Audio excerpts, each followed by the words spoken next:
Hi.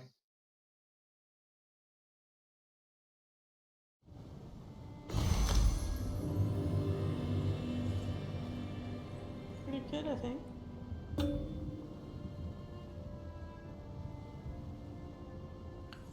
I I got a ping of 66.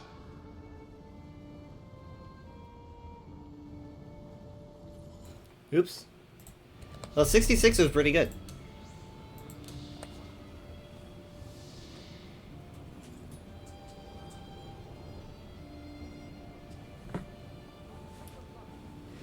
Give me a second.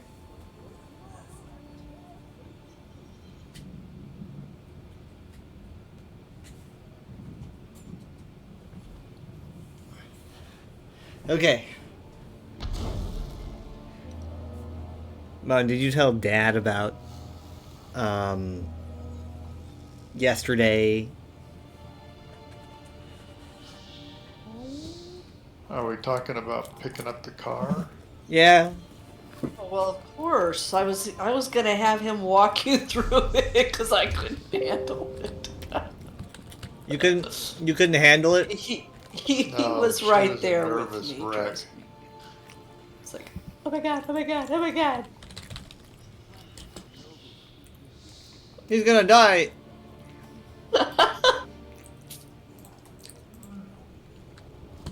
Well, I No, didn't do it right, so for what it's worth, well, like you you were said, right to doubt you me.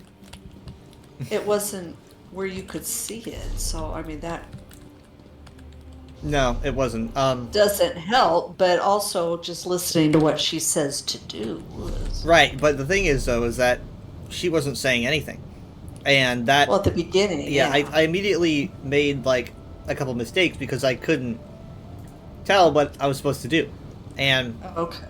so then I was like, oh, it's because the phone is connecting.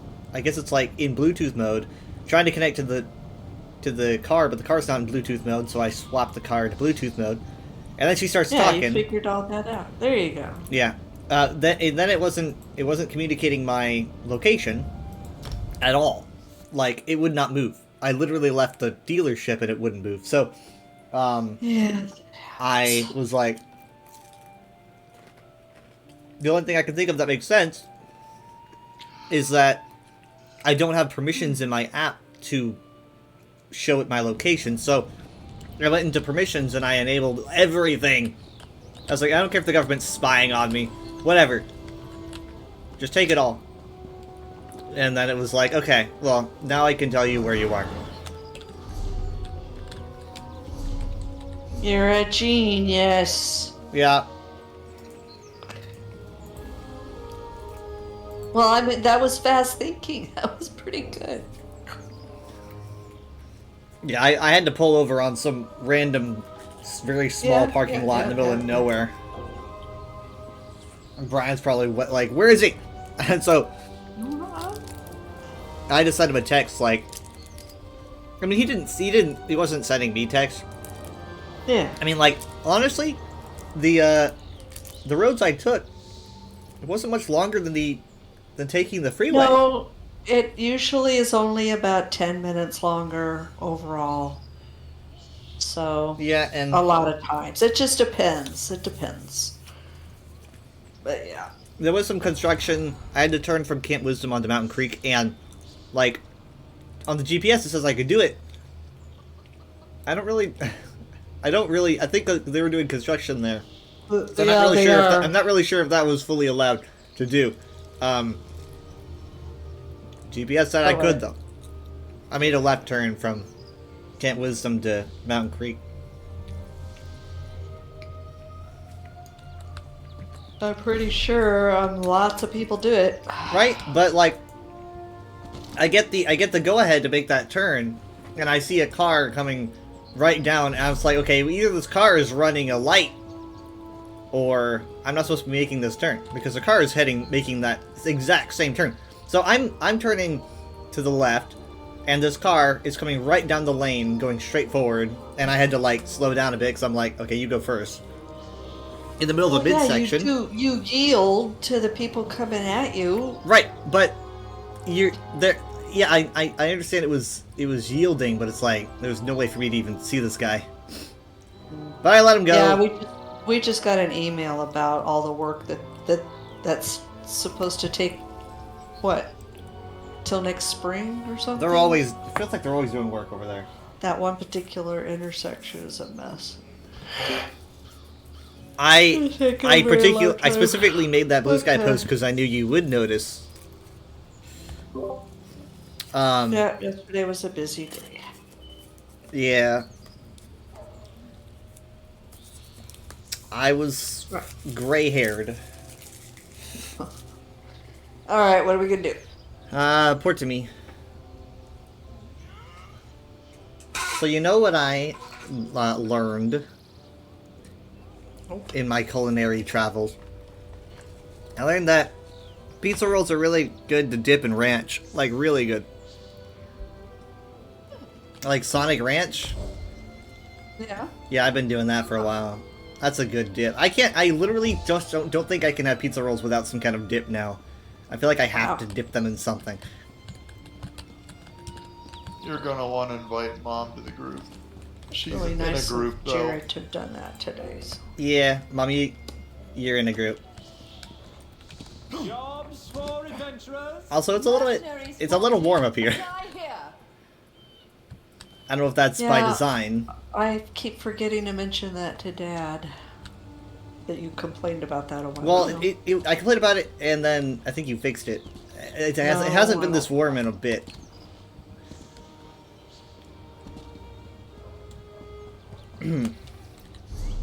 He's playing his games. And we'll probably forget. He's when playing we're his game. Yeah, it's the game that I am playing. The game that I am sweating playing. playing his game. I'm not even in a veteran dungeon. I'm sweating. I'm confused. Did you disconnect, Mom? Because you're I added to- left. Oh. Okay. I left my group. Oh, okay. I see. So I am going to remove. It says your bedroom is 74.6 degrees. I think it's apparently too warm. And 70 Michaela's what? is 73.5 and Jared's is 73.6. What's so Kyle's? He says like I'm in the 74 76. degrees range. Or range. Pizza rolls and buffalo ranch. Yeah, that also sounds amazing. I've been doing jalapeno ranch as well. I mean, I guess I did just get here after a long day working out there. And I've also had air conditioning blowing at me. You might try to keep your voice down because it's not a weekend and people have to go to work tomorrow. Not the first day I've streamed on a weekday. Okay. No one's ever said anything except the fact that, Winnie does her Winnie thing. Yeah, Winona said plenty. Little stink butt. So it's hard to relate to with this dog who I've not heard her bark once. Not even a growl. Well, I have heard her. She growled at Winnie. And Yeah. she did bark when we first got her at some guy that was up in a tree doing tree work. That's because At it's the house? unnatural. It's an affront to nature. People shouldn't be in think trees. I think she could let loose if she wanted to, but she just quietly stares and looks at me. Yeah, this dog is like, if I lean too far back, like I will, like, she will hear something that I don't hear, Like, I it'll be a know. pop so subtle, I don't even notice it. She'll notice it. If I'm playing VR and I just walk a little bit too far to one side and just kind of like tap the wall, boom! Like a nuclear bomb.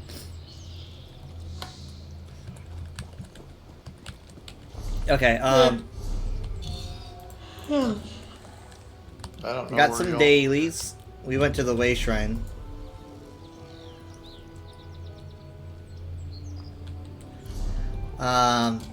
Oh god, we got Tide Spike.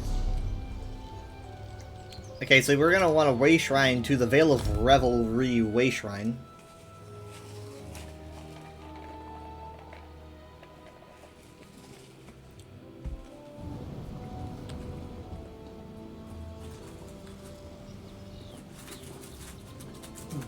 Shall I just port to you?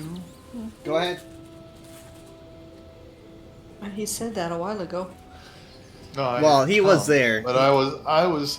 Oh, Someone complained about the temperature in the Oh. room, and someone else said, Ah. forget about it. So I was okay. checking it, and then you ran away. So next time, check it yourself. They don't know. Oh, I didn't know what you were doing, at least. Let's see, what was I gonna say? It was important. Oh, that's right. So, because of Wednesday morning, I decided that it would be a mature adult decision to not have my ice cream on Tuesday. So, because I was like, I ain't getting ice cream at Sonic, and then going to the dentist. that feels sacrilegious. So I decided not to do that. Let's go. Hold on. I did not know this boss was going to be active. Me neither.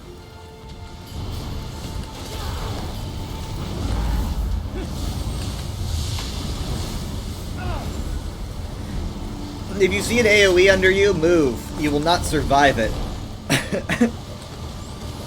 There are a few of them that you will survive, but you don't want to risk it.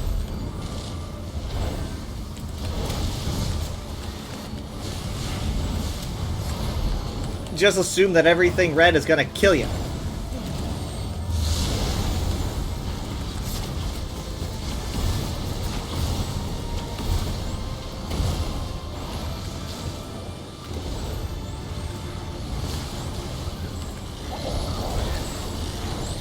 The sounds are weird.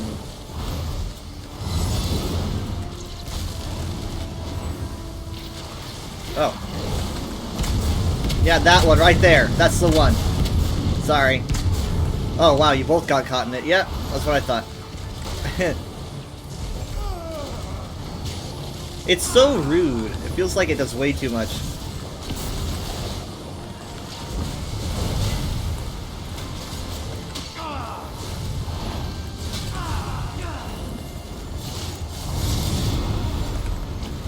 Ha! I made you want pizza. Who's the real winner now? You have fallen into my spell. Okay, okay. Well, at least he didn't glitch. And refill his health. Anyway, so I go over there, and... Because I did just grab my basic food. I go over there and I grab it, and they go, no blast for you today?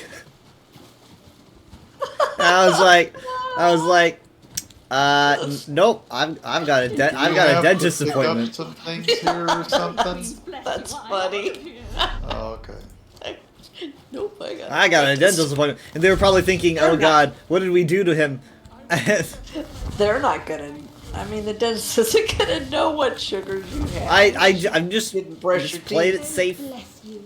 Like a Plus, I don't want. Plus, I didn't at that point. I didn't know what I really could and couldn't have with that tooth. So I was kind of trying to play it safe because I'm like, I'm just gonna be straight up. A big contributor to it all falling apart was definitely, the pizza rolls getting a little bit too hard. Those things were like bricks, and it's no wonder it shattered.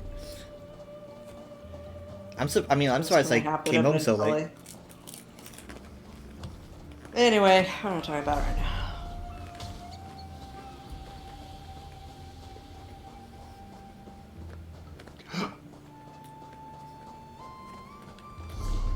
Now, I know I just got a talk with them, and also an x-ray, but I thought it was going to run me a lot more than it did. Oh, trust me, she knows you more than pay for it. What? I said, she's got a lot of money coming from you in the future. Ha. Ha. So, they could afford to. Yes, open the But it wasn't. UFB. All they did was Read look the at Knight's it, take an X-ray, Coruscations. So I mean, that wasn't gonna be much. Not much Medical to do. bills can be so disproportionately large that I just have no idea, you know? That's okay. Let's just not think about it right now. And it's also best not to think about it. It is what it is. If you've got the money, you pay for it. And don't sit and agonize over it, but it's a necessity. Well, I'm just happy they didn't say, they didn't like put me on antibiotics and then had me avoid certain foods. I'm kind of surprised she didn't for a whole month. Yeah, same. They were just casually going, how about a month from now? And I'm just thinking, okay, apparently I'm not in that bad of a position. Didn't ask about, like, They're the dentists! Either that or they just Are want you to sure, suffer ma'am? a little so you don't yeah, do maybe it they want again. you to suffer a little Well, bit. I told them, I said, I don't feel any pain. I mean, maybe a little bit of weird sensitivity at times, but there's not any pain because the top of it, because they did a root canal, so basically there's no nerve in the tooth, and so it's been defunct ever since. And so when the top of it falls off, it's just kind of like, I'm not going to feel anything. And I'm also not going to feel anything in the base of it either, because there's no nerve, to my knowledge, from what I understand. So, I still have the base of the tooth, obviously. It is still in the gum. That's what September is going to be about.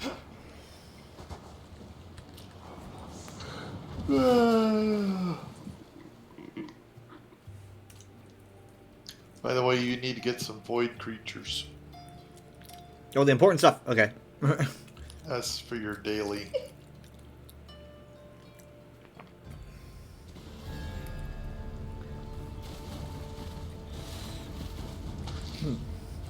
Okay, well, Is this the candle flies? yes.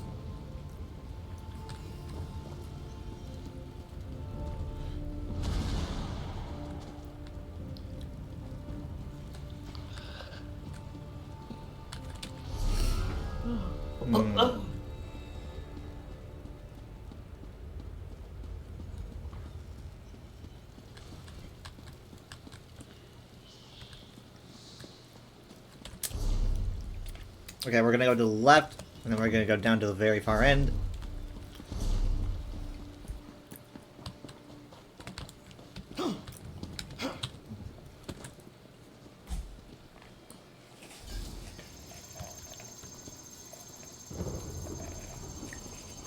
Ah. Let's end this. So I parked out front, and then I had to go all the way around, because obviously I can't use the front door. Okay. Welcome.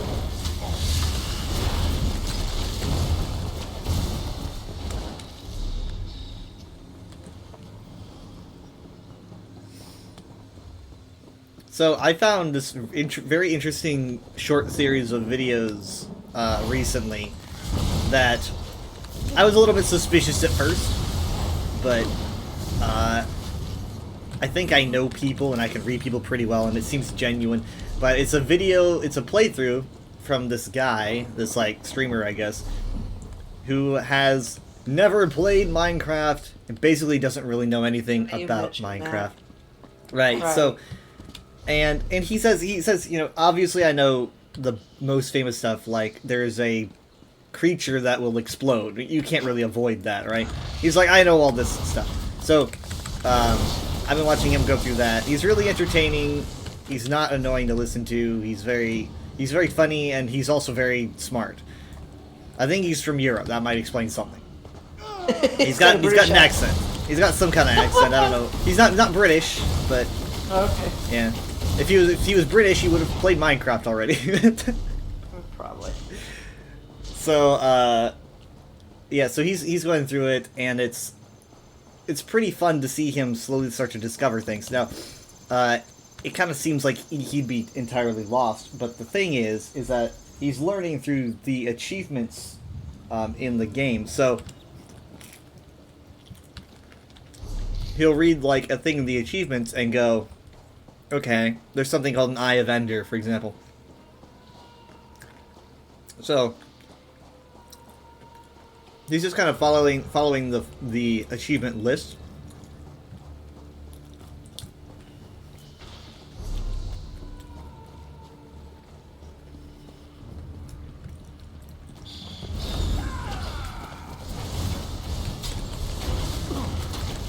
It's always really funny when he doesn't know what. Is he a regular gamer? I mean, plays. Oh yeah, games? totally. You can tell. Oh, okay. He's very, very well versed. Probably my age. Just never played Minecraft. And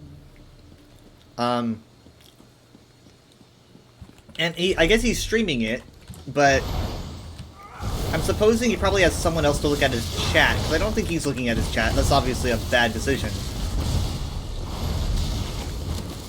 I doubt it's on the honor system. There's no way you could honor system something like that.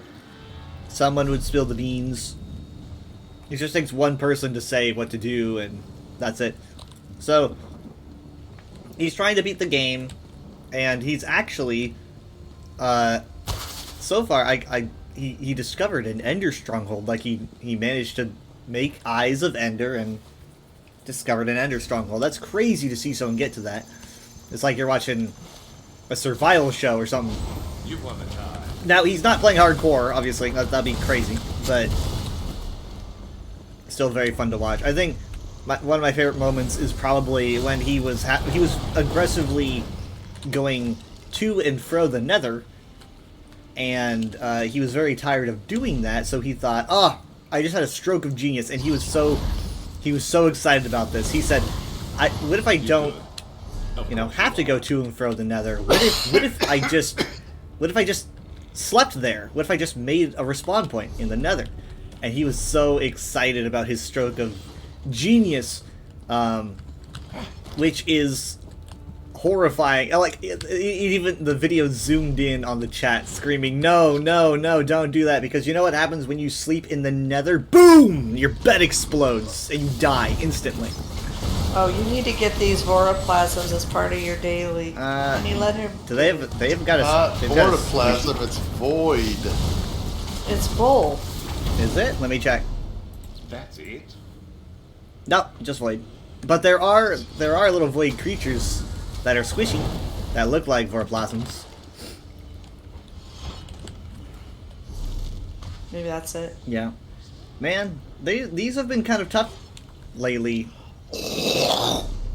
Like I said, I failed the stealing an item blue or higher. I failed that. Like I put so much effort. I want to say like I put 2 hours into it, and I still failed it, and I was very frustrated. I did it. I know you did. I'm not my Ledgerman's, because your Ledgerman's probably higher than mine. My Ledgerman is low, even on my stealing characters. My Ledgerman's low, and so a friend told me to go to Netcrom and loot all the urns, and you'd have a higher chance to get something. And he was right, but I just didn't make it in time. Because it's just a loaded night for me. Like, I had to eat and then I had to sleep because I needed rest before the dental visit. I had no idea how long that was going to last. I only managed a couple hours. When an English person reaches age 16, they must do a full playthrough of Minecraft and select a football club to support for the rest of their life? Does Doctor Who fit in there? It probably used to. Well, it'll be interesting to see how Nala handles getting home. Yeah. She's been gone almost as long as she was there. She's like, this is my life now. It's like, I don't know if she'll remember. I had guess she'll probably the weird story. Oh gosh, wow. Owie. I had the weird story arc where I was in that building with those weird people, but this is my life now. Yep. And now she's just got to go back. You're dead. Yeah, she got a little chunky. Well, I look forward Where'd to you guys having go? dog that likes me around instead of dog that like freezes up like a statue around me. Yeah, when she warms up, she's very lovey. I don't know, she may be a little weird at the beginning. I don't know. It's hard to tell. I hope she remembers you, but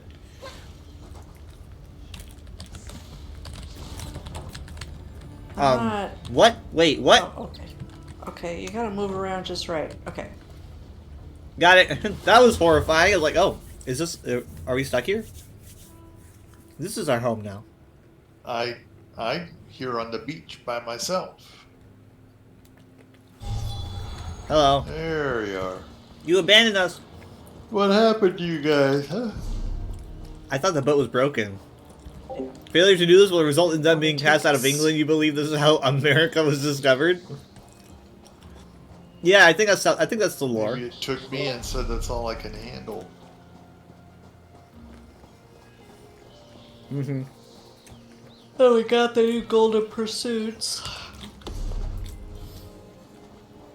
Wow, 1,000 Endeavor Seals, 1,500 Endeavor Seals all in all. Wow. That is interesting. Now this is one that I can get behind. This is definitely Yeah. one Dad can get behind.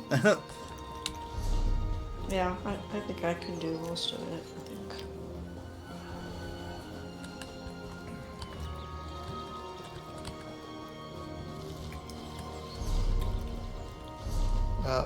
Did you see the big mammoth in no. the store? There's a big woolly mammoth mount. I've been seeing it, but I've been avoiding looking at the price. Let me Yeah. I see. think it's 4,000. Yeah, 4,000 crown. Now, Kind of playing around. We're I getting could- close to our yearly. I could have sworn they were talking about like a multi-person mount. Is that what this is? I don't think so. This is just a one-person mount for 4,000. Yeah, could've- it's a But it's a big woolly woolly. mammoth. It's a big woolly mammoth. Huh. It's monstrous. They talk about stomping your enemies. You know. I wonder if they dropped the idea of making it a multi-person mount. I heard they were talking about like a 4-person mount, and I could have sworn they said they were going to do a mammoth. Maybe they just like dropped the idea. I remember when they advertised 2-people mounts, they were like, "We're going to do multi-people mounts." That was supposed to be the Stonethorn update in Took a long time. To... summer of 2020, and then it took forever for them to actually release it. It took them like 2 years or 3. It took them a while. That's it. Next dungeon update is going to be the 18th in 10 days.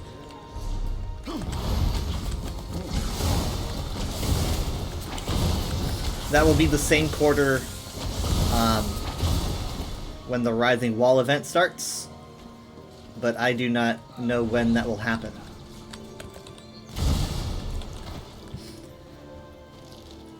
I still have no idea how it'll happen. I'm still very in the dark about that.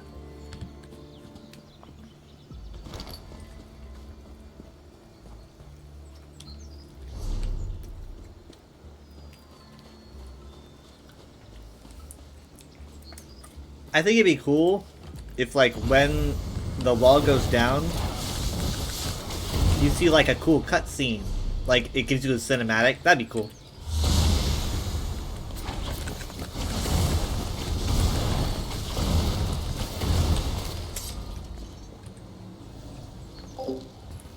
Need to finish getting the motif pages? I haven't really been actively trying, but I'm sure I'll gather them all eventually.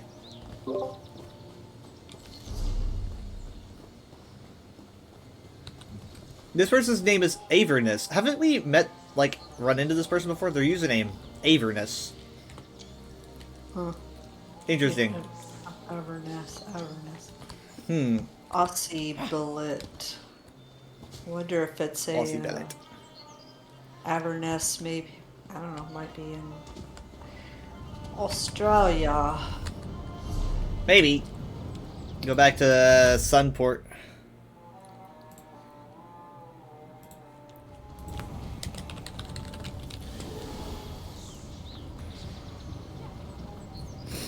No, I'm not seeing anything.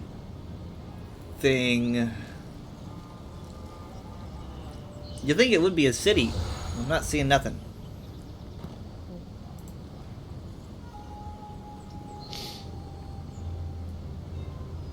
Maybe it's a little village in Scotland. Kind of sounds like Invern. You think it would have shown up on Avernus. Google or something? Maybe she made it up. Maybe. Not everybody names themselves after places. I feel kind of silly having done it. Why? It's like somebody naming themselves Los Angeles. Hey, you've returned at last. You're lucky. If it's a name, I mean, people might assume that you're from Inverness, but whatever. Whatever. People. Maybe. Well, for what? I think they asked about it on your streams once or twice. Yeah, I ran into people who knew why I did it pretty quick. Oh, do you watch Outlander? Oh yeah, that's right.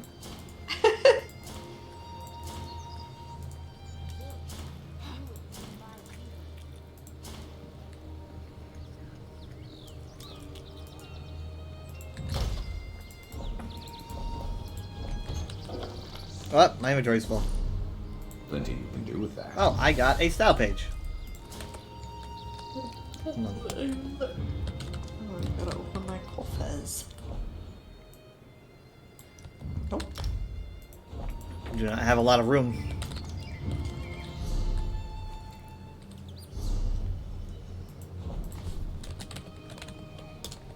What are we up to today?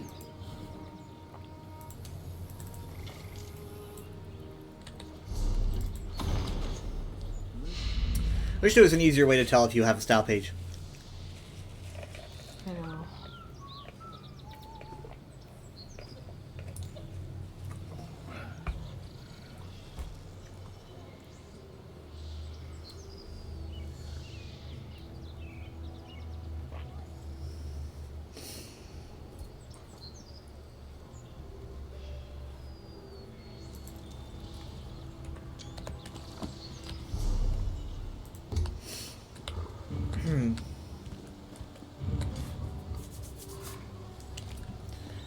So yeah, after I failed my endeavors, I was like, well, I had my appointment soon, so I'm like, I can't go back to sleep. So I, you know, like I said, I went to VR. I was like, I'm going to relax in VR. And then I get in there, and it proved not to be very relaxing.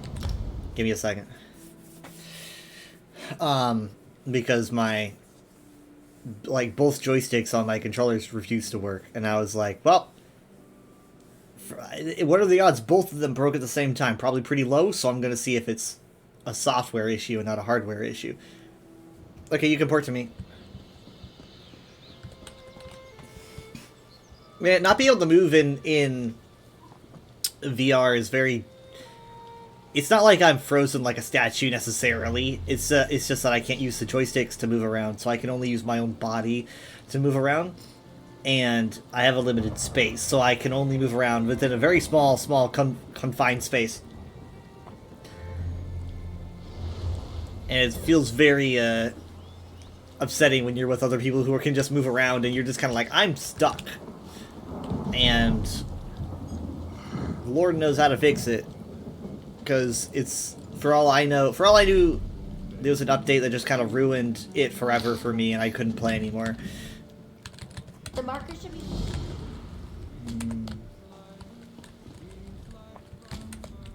How old is that one that you're using?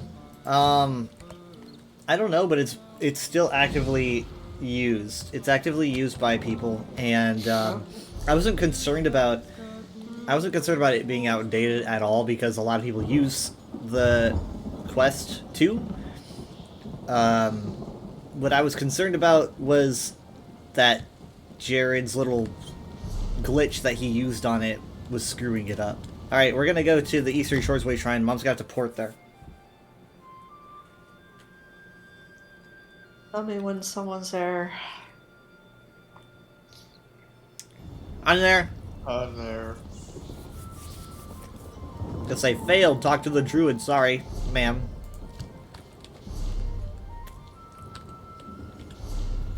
Which one are we doing? We're gonna be doing a vent first, just to knock it out of the way.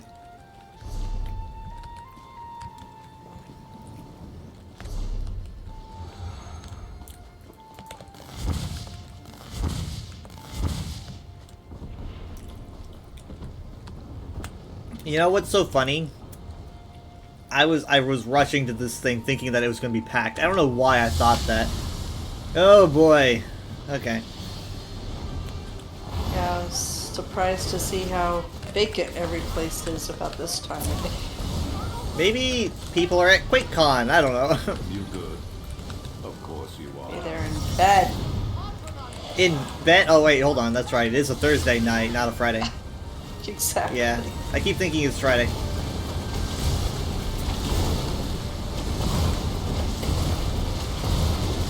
But they might be at QuakeCon.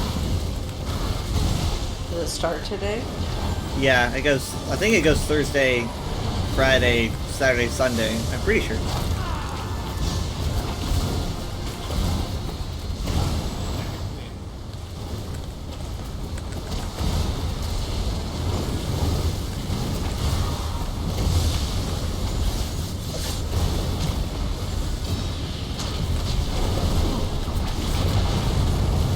Ow.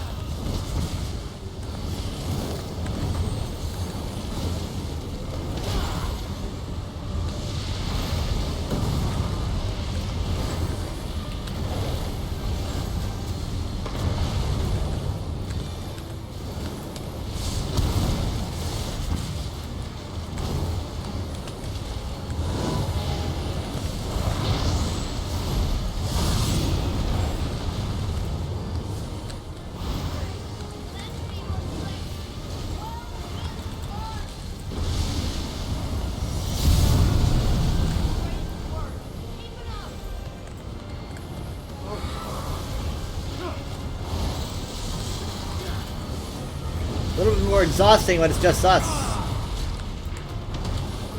And this is just the first wave. Wait, is it? Surely She not. hasn't done the I can't hold it. Oh. She hasn't. had a That's little- not the first wave. No, that's. I would say that's- first wave would be first vent. She does 3 vents and then final boss.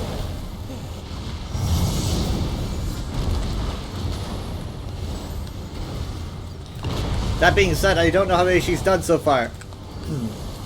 I'll try to keep track.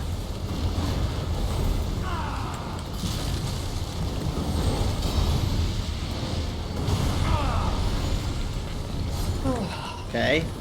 Oh my goodness. Oh, good grief, this guy's 3 ticks. Don't look at that. Just I don't think I've ever noticed that. see. Don't notice it.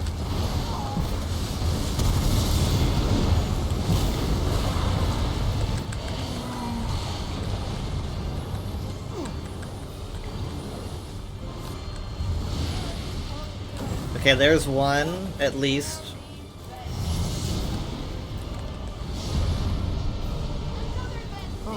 Okay, so she says another one sealed, so we should be about done. I haven't heard her say anything Shh, yet. I'm paying attention.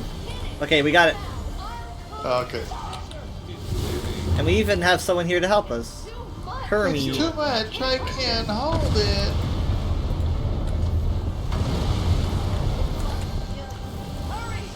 Now, She's this the one is that has what to we do get this do. all day. Yeah, but she just stands in the background. What are all the other druids doing, huh? What are they doing? I don't know. We're the only ones that are getting. She keeps having beat to. up. She keeps having to tell them all that has happened, and they just don't do nothing. Typical.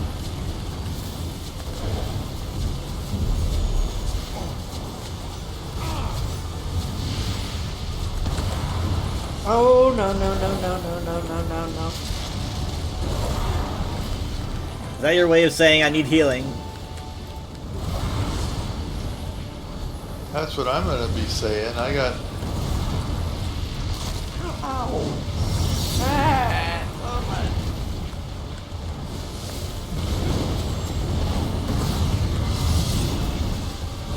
Jeez. Hey, at least it ain't a Harrow Storm.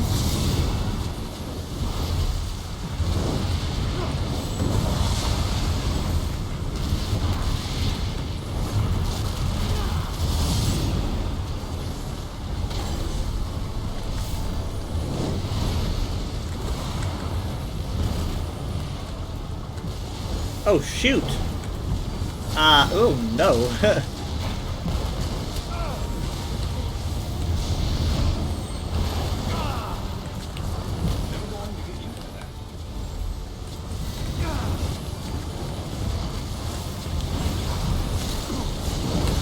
Wait.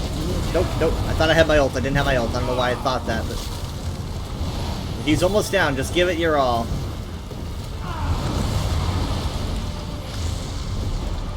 There we go. Oh boy.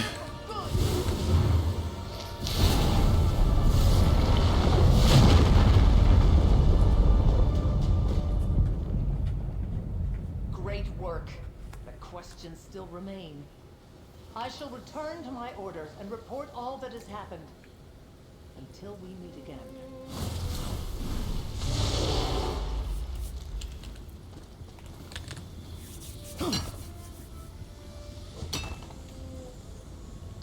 That was a workout. XXX, go, go, go. Let's go before Go, it go, comes go. back. Tired, tired, tired.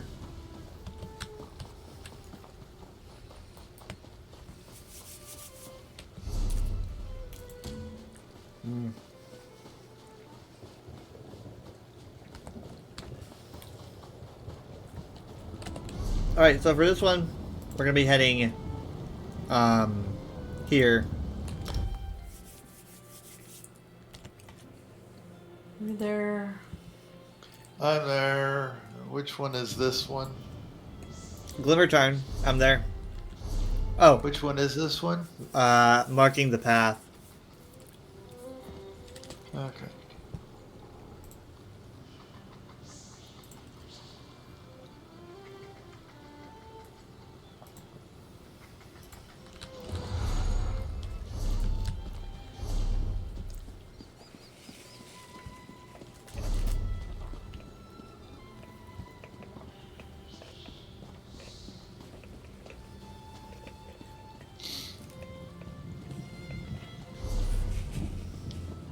Ahem.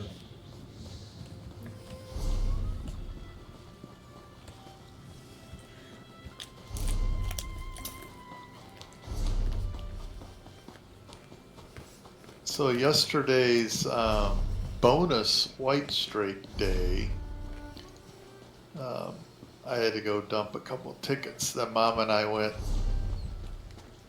to Cyrodiil and rode down to whatever the name of the fort is. And as we got right down there, Mom notices in the chat that our Altmerry Dominion from before friend was killing people All Near very... Oh, Shaden Hall. near the Yeah. name that haunts you. Yep, and it was he was Killing people right killing and left. people from both other covenants. You're just like having And war we're like, great, flashbacks. he's just standing there waiting on us. Like, right? not again. But I can't do this again. we didn't see him, I don't think, physically. We ran in, got the quest. It was kill archers. Oh, that's well, we're- that's not fun. And while we're doing archers, I think that's where Mom noticed him popping up in chat that he killed this guy, killed that guy, killed this guy, killed that guy. And it's like, great. I think we did see someone jump in the water. I'm not remember. Anyway, and then we were also having connection issues, Oh, lovely. and so because we had some obstructions, right, with the so there were times when we got kicked off. I have a lot of these. And Interesting. of course, getting Get stocked up. harvesting resources is a part of the golden pursuit. Yeah, I'm sure I'll get it eventually.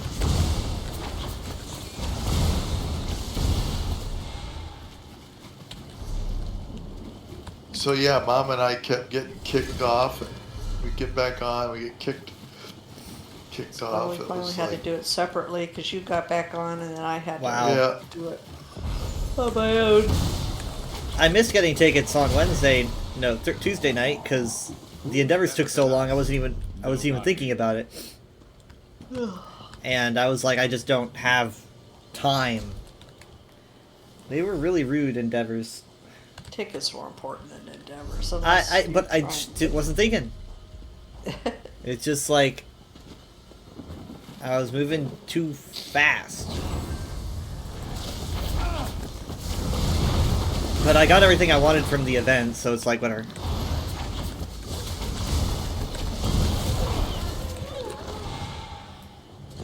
I don't think that the Rising Wall event is going to be a ticket event. I don't think it counts, but I guess we'll see. There's gonna be a Witches Festival before you know it. You know? Michaela's got her room all decorated for Halloween already. Their room or Yeah. okay. Yeah, Jared, yeah. Because their I'm room. okay. you just ran past some Nern route. Ah, did I? Yeah, August 1st is her fall. You could prove something. I disagree with that. Wait I'm till the September I'm the 1st. August 1st guy, and I say it doesn't count. Fall starts when September begins. That's what I think. Yeah. I won't decorate till September. You've got- first time. You've got like September, October, November are your fall months. That's Yeah. that's what I say. January or December, January, and February are your winter months. March, Yep. April, May are your spring months. That's how it's supposed to be.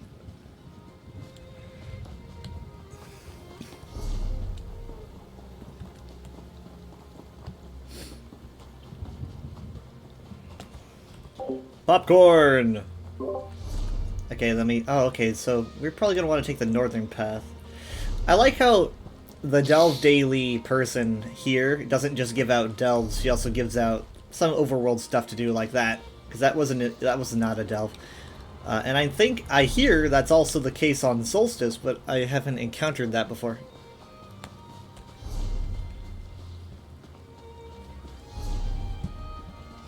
We're gonna keep our eyes peeled for, hold on, we want to go this way. Keep our eyes peeled for the, Preserver of Galen, Giant Spriggan. You do not want to run into her.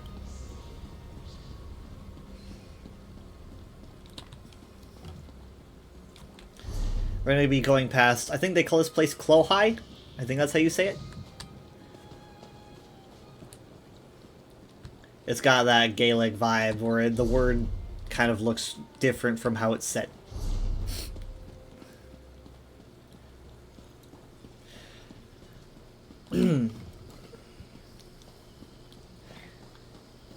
So, as I'm watching this guy play Minecraft for the first time, he is, he's discovering things that even I didn't know, right? Because he's playing, like, modern Minecraft, and I haven't really learned how all this stuff works. So he's going places, seeing things, and working with things, and crafting things that I don't really know anything about. So it's interesting to see someone's first experience. I'm sitting here as a veteran going, I don't know what that is. But hey, ironically, he's teaching me, which is interesting. No, lizard! No! Dang it.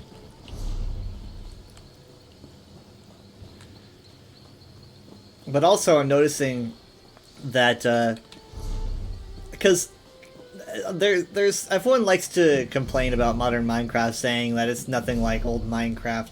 They're like, all the good stuff is gone. I'm like, no, it's not. They added stuff. They didn't necessarily take things away. So I'm watching this guy really enjoy playing, and he's not complaining because he doesn't have the pull of nostalgia messing it up for him. Because people don't really miss old Minecraft. All they miss is being kids. It's just weird how no one's in touch with their own brain enough to know that.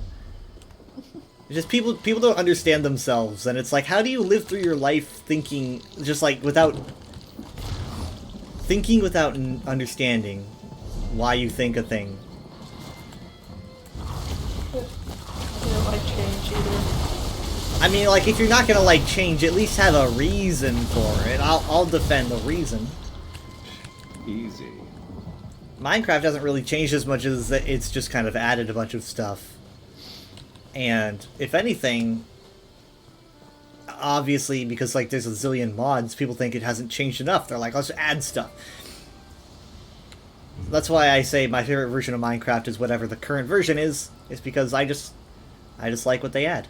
It doesn't change enough for me to think it's not Minecraft. Hold on, I got a message.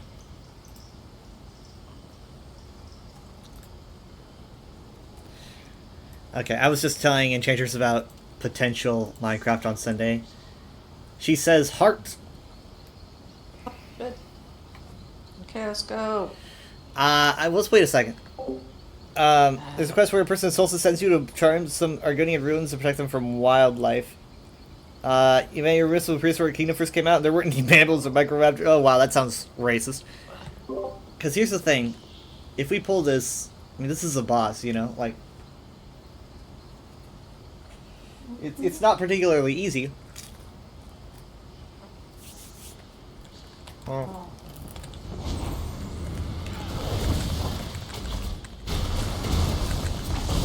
So what'd you do? Pull it? Gotta get it done, man. Yeah, time is a bigger, more dangerous boss than this guy will ever be.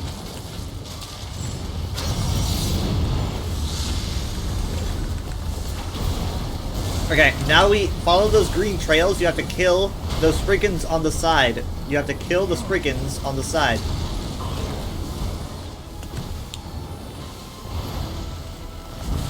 That's not a spriggan. That's a little spider. What about spiders? I guess feel free, but It's the spriggans, huh? at a certain point, when he gets a shield around him, he will use spriggans as shield generators, and so you need to kill. Ah! My gosh, I just got yanked away. I did too.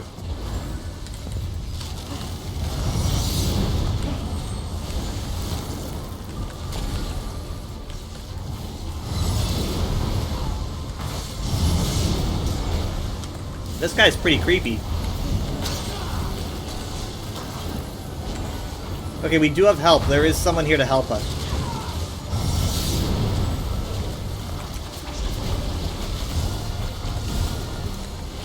I can only hope they're strong.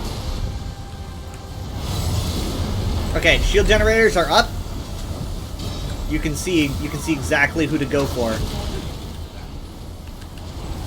Nice. Okay, that's one down.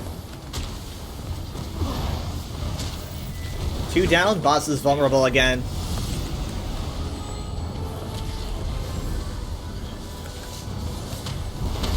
I'm getting knocked around by the boar. I'm getting pulled around by the stranglers. These spring ass right They just will not. They will not let us go. Like, I'll just be pulled away from whatever I'm doing by a strangler. Okay, shield generators are up. This is probably going to be the last time.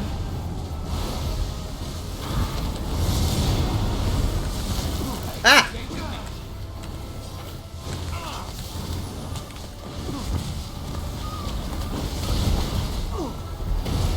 Everything's so green.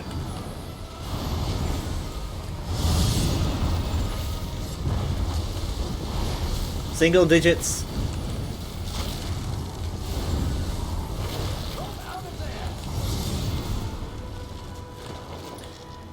Okay, good.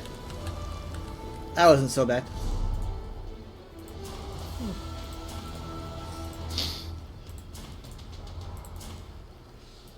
Okay, okay.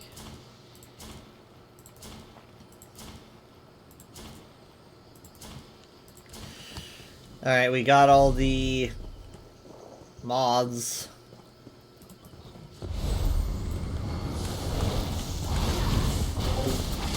All the Ice Age mammals you can have in your park now are really cool, and that is some that you never even heard of. Like mammoths, I was kidding. Or like big sloths or something.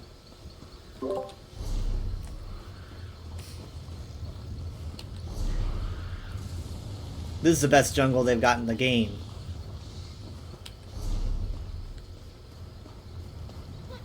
Oh, that person is low. That was Hermie. You, over here. No, I don't have time for that, my good We're sir. in a real problem. Best to take him by surprise. See if you can get behind this one and kick it in, huh? Go on, give it a good kick. So, you might have heard. Oh, What? hang on. Someone told me to kick No, something. no, Dad, Lava. come back here. Get back here. Come on. Is it a Spriggan? Okay, let's go. please. If you do that, you got a whole thing to deal with. I'm sure Well, you. I heard that there's an achievement for kicking a Wait, Spriggan. you've never done it? No, I've never kicked a Spriggan. Another time. These brigands are becoming a real problem. Mom, I'll take you to turn in the quest. Kick it in. Quick and quiet now. I'm gonna see it burn. Dad can take care of that. Am I supposed You're to on kick your the own. Spriggan? Go ahead. You can handle yourself. Use the way shrine, Mom, and go to Vastir. Well, he's...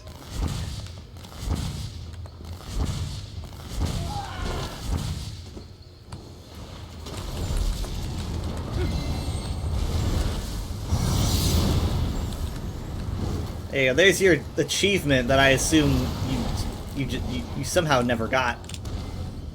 No.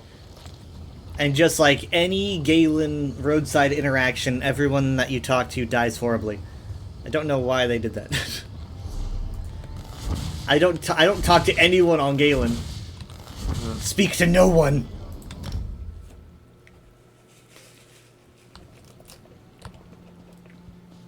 Rogue knights, Ooh, is that? Sister. erupting volcanoes. I think I found some role players. Oh, you guys ported somewhere, Surely didn't the you? mainland doesn't have these kinds of problems. Yeah, it's marked. For us, a mainlander hero was around to lend a hand. Still, I'm seriously reconsidering my decision to move to the archipelago. I was promised sun and waves, not Yeah, mere we death did it. experiences. Right.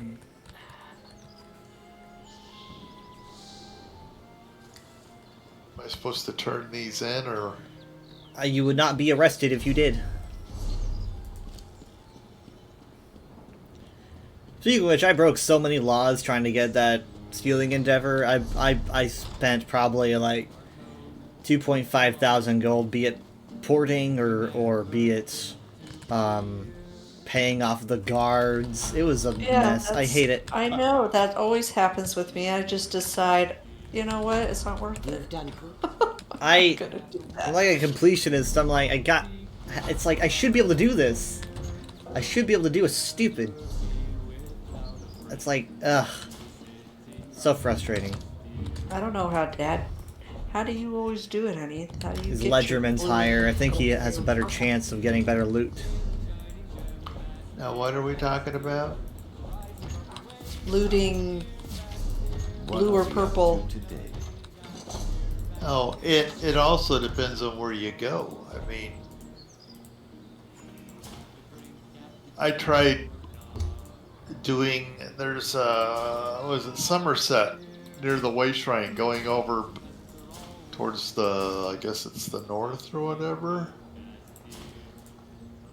There's a noble and some other people, but then I also tried going into some buildings.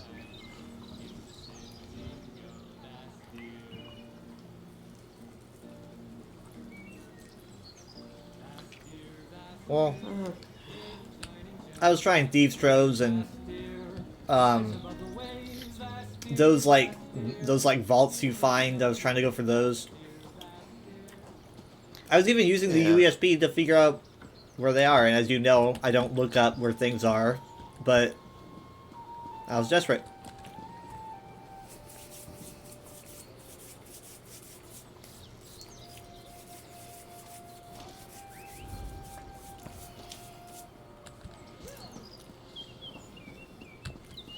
You are the one who destroyed the withered hand. You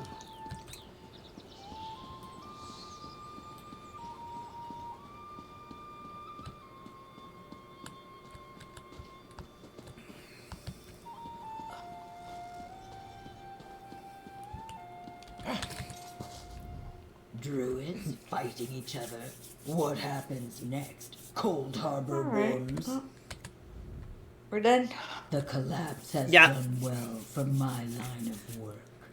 I doubt we'll be doing anything tomorrow night, but it all We really can still depends. Assume not. I mean, I will, Alright. but Yeah. Alright, well, The collapse we'll has see you done literally well for- tomorrow. see you literally later. Well, won't see you any earlier. I might be asleep for a bit, but That's fine. Alright. Yeah, I've got 4 of 28 so far for the Gold Pursuit. I think I have 9. I got. Yeah, Alright. I'm Wow. working my way up. We'll see you tomorrow. Alright. Night night. night. Alright, bye. Bye. Bye. Yeah, I gotta go back to the Way Shrine. Go to my.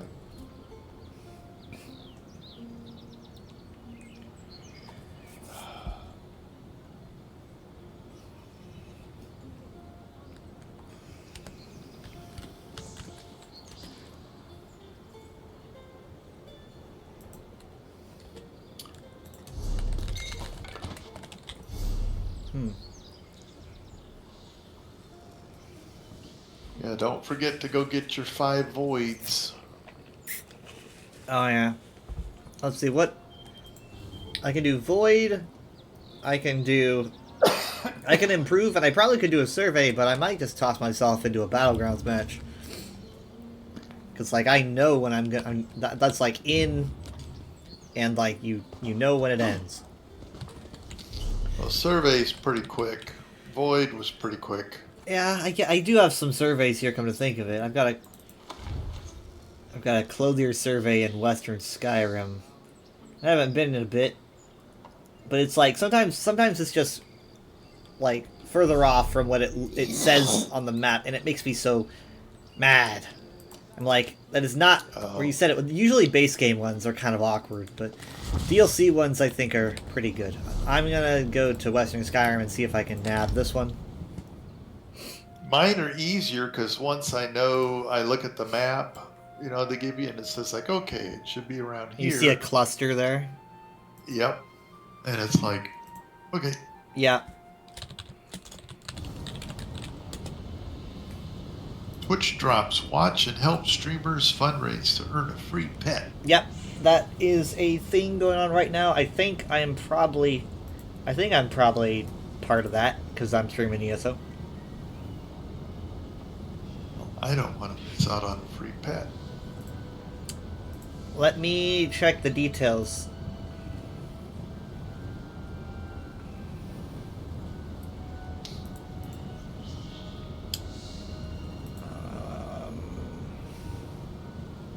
Drops and rewards.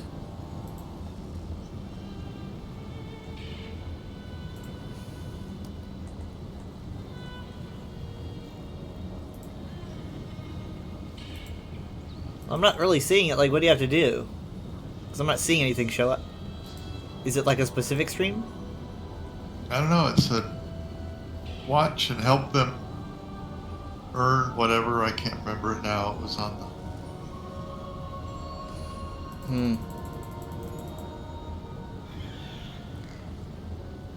Anyway, Mom's wanting to go to bed. Aww. I was just worried about, is it something we could do tomorrow or something? I don't know when it's going to expire, so. Oh, I don't think so, because I think they're doing it. I think it's like supposed to be themed after QuakeCon, which goes on until like Sunday. So, and they might extend it even further beyond that. So it's probably not just for today. Okay. Alright. Well, thank you. Had a good time. Same. See you tomorrow. See ya. Literally. Good night. Love Night. you. Love you Okay, too. Bye. Bye. Okay, so this is where it like dips in here, and then it's gonna be like across from there. So like it dips from here, it's gonna be across from there. So it's like that. Also, for those that don't know, Mom and Dad have been gone for like 2 months.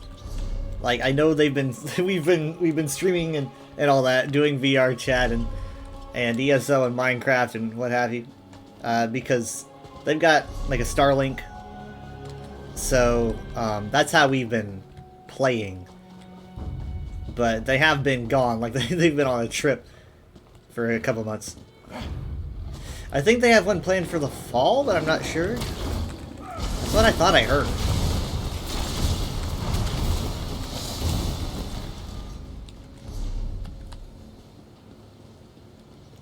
I forgot what kind of survey this even is. What survey is this? Clothier survey. That's right.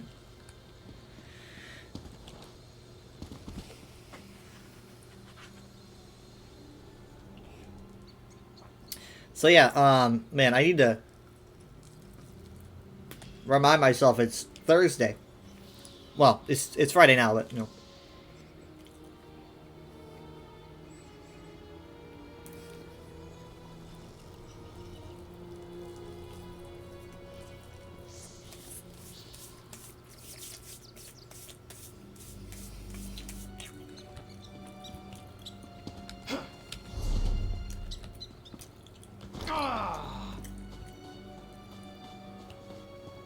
But because Mom and Dad are going to be back, Building up a staff.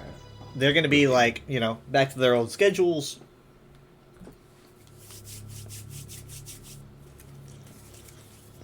So that means that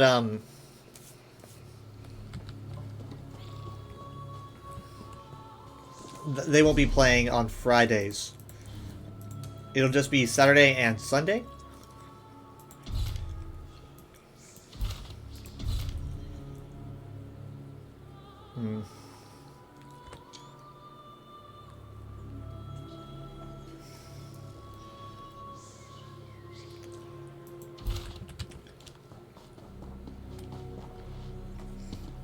For some reason, like, I'm again, like when I mentioned Witches Festival, it's crazy how time flies. Literally, Witches Festival, it's not next month, but it's a month after next month. That's crazy. And we know that we're gonna have Rising Wall before Witches Festival, I would assume. I think that just makes sense. I guess that we don't know for a fact, but it seems to make sense to me. I would assume that we were probably gonna have Rising Wall in September. Actually, I don't know, because Rising Wall has to be the very end of quarter 3. The very end, right? And we, right now, are at the very end of quarter 2. Whether you saw Nargonian do a super peel out... Wait, what does that mean? Hi. What does that mean?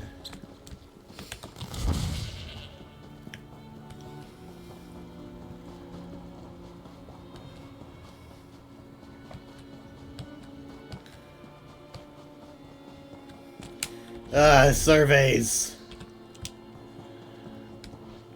I'm just so bad with directions. Well, mostly. I'm good with directions like... I'm good with finding my way back places. Mostly in Minecraft. And then Mom's always like, how come you're so good at directions in Minecraft, but like you're bad at on the roads? Not driving-wise, but like direction-wise, I'm really bad. Like, and the roads confuse me. And I'm like, well, Mom, it's because on the roads you're restricted by a certain set of rules that you don't have to deal with, like in Minecraft. Because in Minecraft, it's like I could just dig right through a mountain. You know, it's not like it's a one-way thing. There's a lot more freedom in Minecraft compared to, like, on the road in real life. It's kind of the same in any open world game, even though you can't always dig. Wait, why is there red in the water? Oh. Like a standing spin dash? What the heck?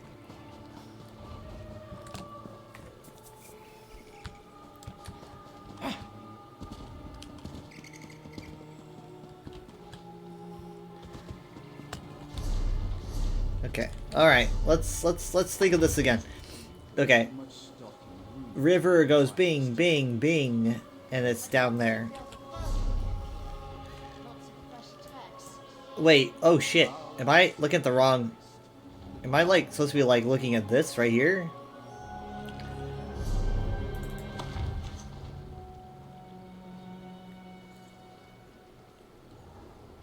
Okay. It's just so sketchy, it's confusing. It's like, here's this river, and then across from it is this, so like... But like, there's nothing of the sort. There's this, I guess. Sonic revs up a running dash and blasts off. How did an Argonian do that? Okay, you know what? Let's just look at Solitude. Solitude. Write down Solitude. Beam like the very top going down. Okay, so in that case, yeah, I am in the wrong place, and I should be over here. Probably over here, to be honest.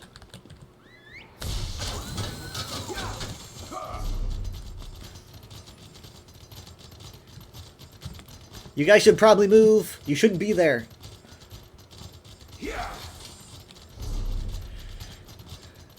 It had you confused?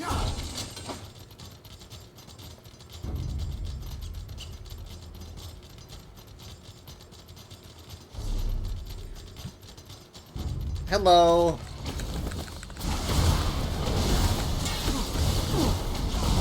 Death Hunters, huh?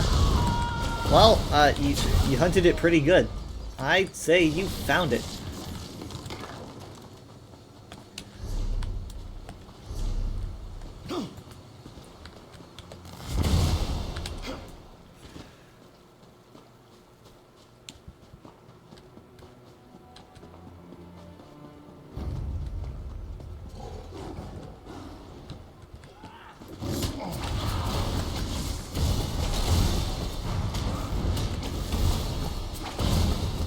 Who's next?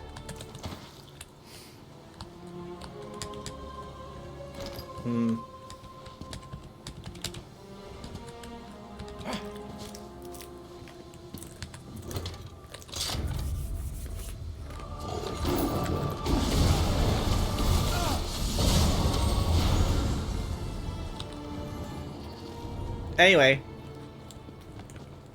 those who were watching my stream last Friday, oh, this is it. This is it. Look at the people here.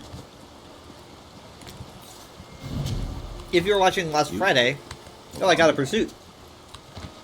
I forget if it was Friday or Saturday. I don't think it was Sunday. Nah, it couldn't have been. But, I was talking about how the cap on my tooth was very, very, very weak. And it felt like it was, like, falling off. Well, we went out to eat at my favorite restaurant on Sunday. And it just kind of completely fell off. I thought that it was a I thought that it was a cap that they put on after my root canal, but they did not put a cap on my tooth. They instead just filled it in. I don't know if that destabilized the tooth or something, because it was very, very, very weak.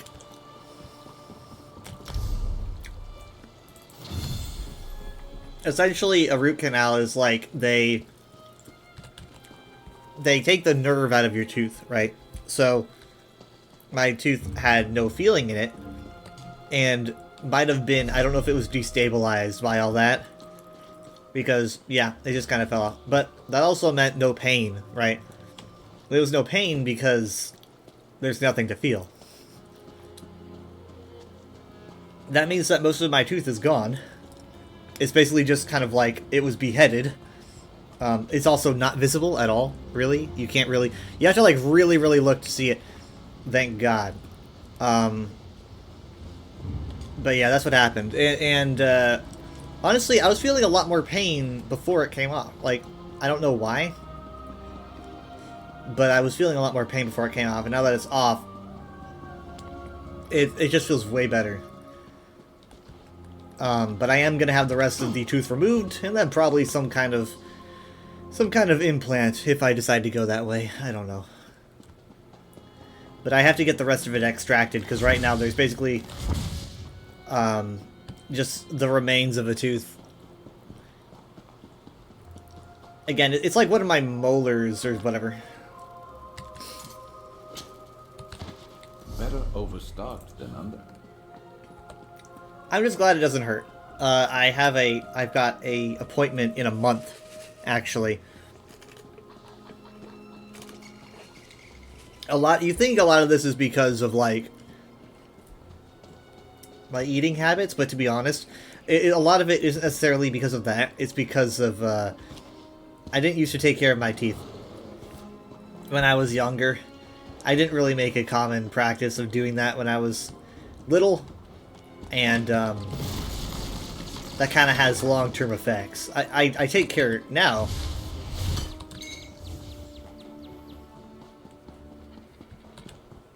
So, take care of your teeth. Because still got some, you know, cavities to fill, and I do have a cap on one of my teeth that I need to have replaced with an actual crown and not a temporary. So I'm trying to figure out my dental insurance, which has been a hassle, a huge hassle to do. Let me make a note about that, by the way.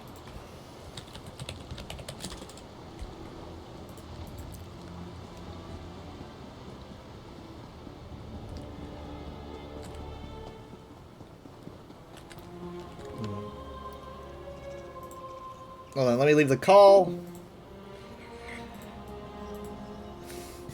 Now, the good thing is,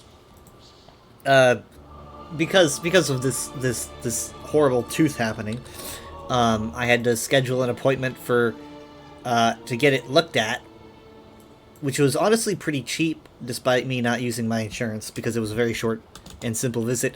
But I had to get a visit done, so that meant that I had to leave really early in the morning. It was like, what, 7:30 in the morning, so I had to, like, get some sleep before that. It was a very, very, very long day. Hold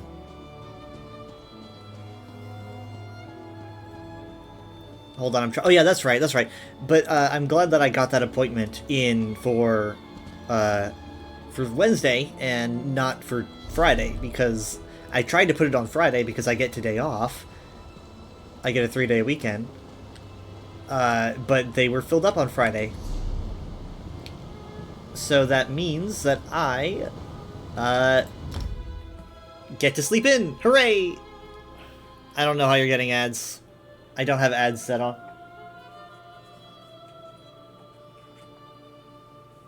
If anyone else is getting ads, let me know.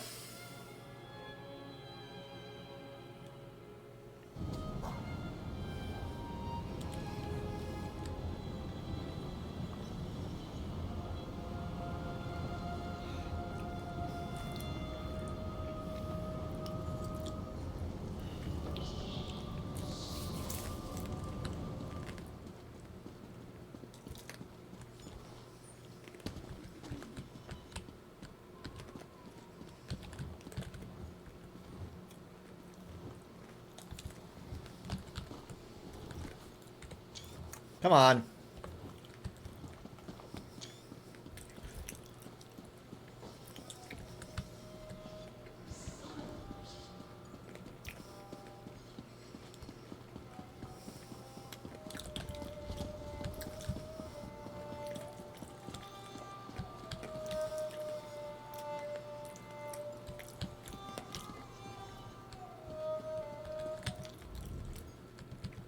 So I was talking with my friend about the ESO tutorials. If you guys have been following me a while, you know that I am not a big fan of what they did with ESO's tutorials. I understand why they did it, from like a game direction standpoint, but as someone that it's one of the very few times I think that I have been very, very opposed to a decision they've made in terms of like... Ever here? Nah, I'm not... I guess the term... I guess lore doesn't really work as a term to use there. But it's like a somewhat aesthetically and thematic choice that they made that I disagree with, which is not very common for me. But the tutorial that they used to have since like 2022 until 2025 was that you would spawn on the Isle of Balfira in the Iliac Bay, which is this island right here. And that's where the tutorial would start. And I was talking with my friend about how I really miss that one, and how I feel like it was an incredibly creative and appropriate choice for the game to make. And I'm still really, really pissed off that they changed it. Thaw out a little before we get moving again. I'm pretty pissed. Because like, think about it. Everything about Balfira was just amazing. One, the tutorial covered pretty much everything, which I always appreciated. I don't know how much the new tutorial covers. I know it's the old tutorial with some good polish, but the Balfira tutorial taught you about sky shards and all that stuff. It also allowed you to choose where you wanted to start your journey, right? So you could choose Western Skyrim, you could choose Somerset, and it allowed you to have that kind of choice. It also added lore for, like, Under the Tower and all that stuff.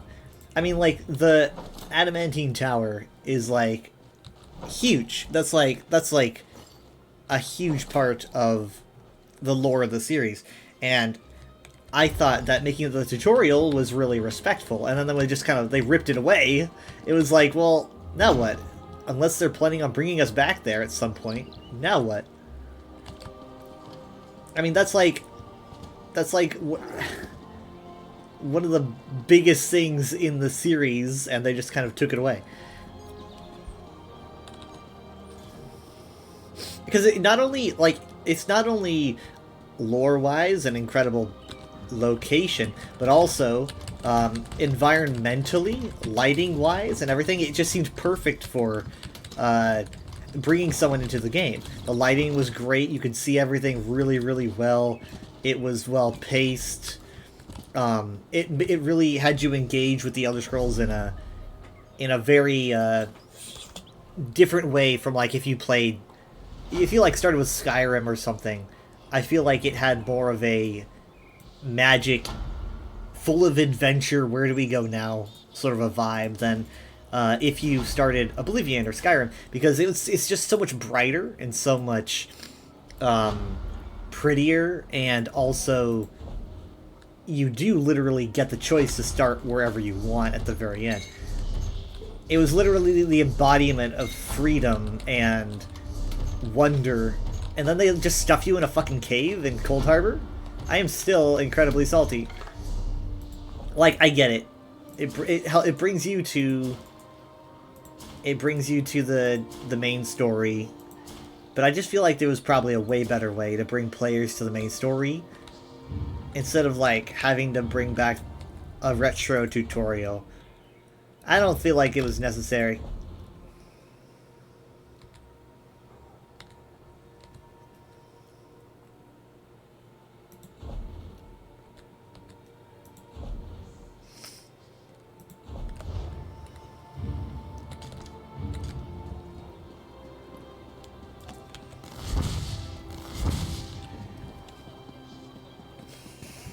On the upside, again, maybe this means that we can go to Balfira in the future. But I wouldn't count on it. I also have a very high suspicion that Balfira will be important to Elder Scrolls 6. If it does take place on Hammerfell, it's possible that you will be visiting that because it's in the Iliac Bay. I think that would be pretty neat. But that is also, again, just speculation. So maybe they don't want to put too much on that. But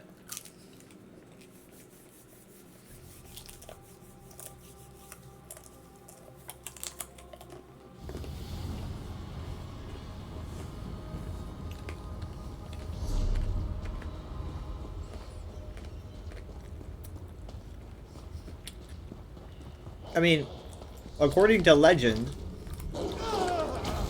you know, it was a building created by the gods as they figured out like what direction to take the Mundus, and they were solidifying all these aspects of how everything worked.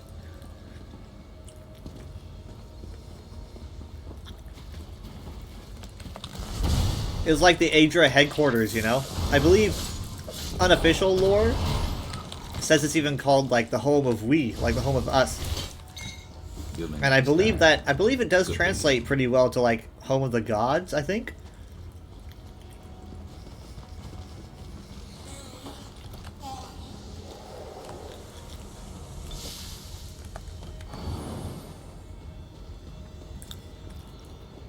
Because I think like Ada translates to gods, and then I think Mantia is some form of, the way the name is just shuffled, is some sort of word for home, I believe. So it would translate to, you know, our home. Home of the gods.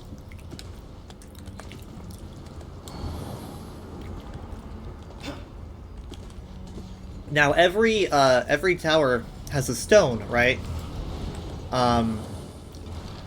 For example, the stone of like white gold is red diamond. You know, the amulet of kings. The stone of Red Mountain, you know, the heart of Lorkhan. The stone of the Crystal Tower was the crystal, or the transparent law. Is that what they called it? Crystal-like law. I forget what they called it. I keep wanting to say crystal-like law, but I'm pretty sure that's the name of the actual tower. So I'm trying to remember what they called it. I think they called it the... They didn't go with Crystal Heart, did they? No, wait, that's My Little Pony. Heart of Transparent Law?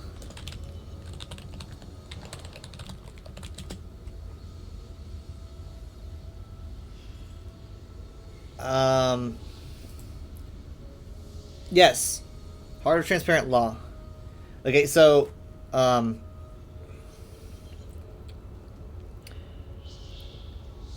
yeah, that is the stone for the, Crystal Tower. So the stone to the Adamantine Tower is known as the Zero Stone. And we don't really know too much about the Zero Stone because it just kind of like refuses to be understood.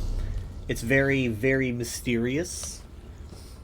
I even have it as my lore fact for today, that the book, The Nine Coruscations, calls it a stone of nothing possible.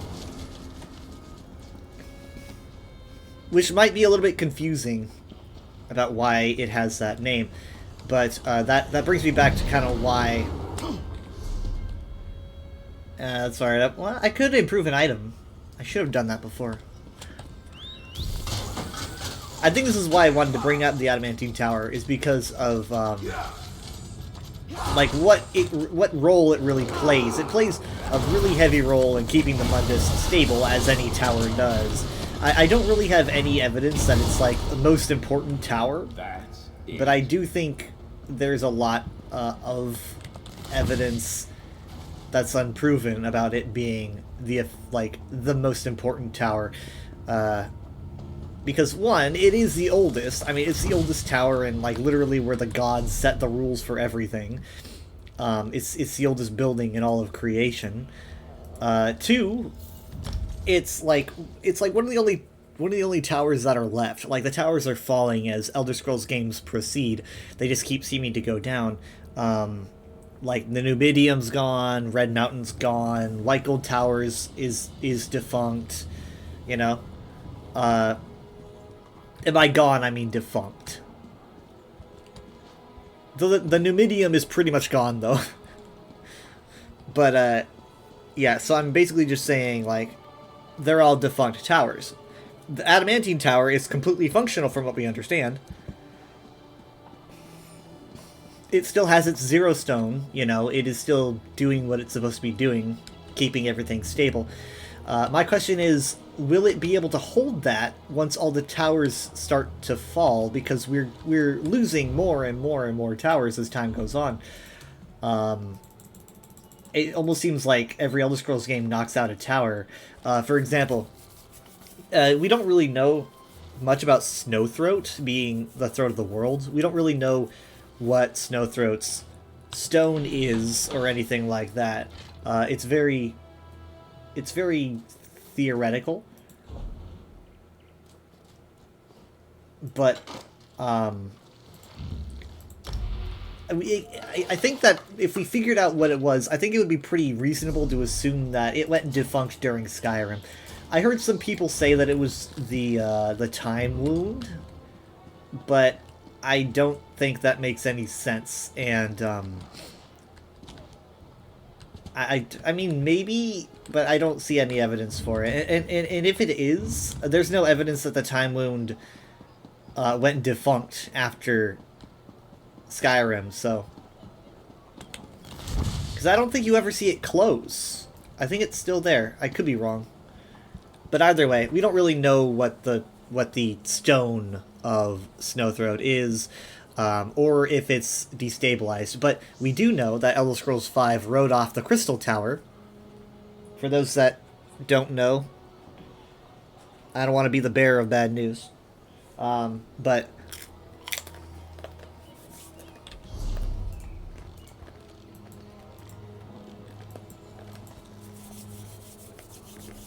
yes, the Crystal Tower is defunct.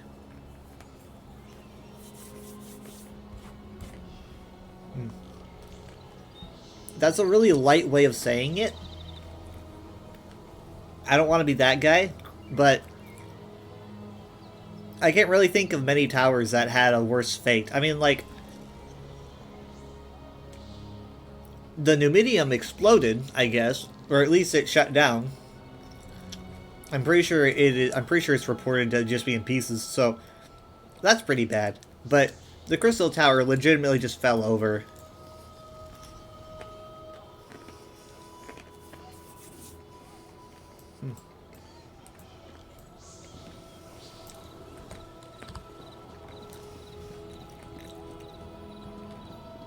So Skyrim wrote off the Crystal Tower. That is now gone.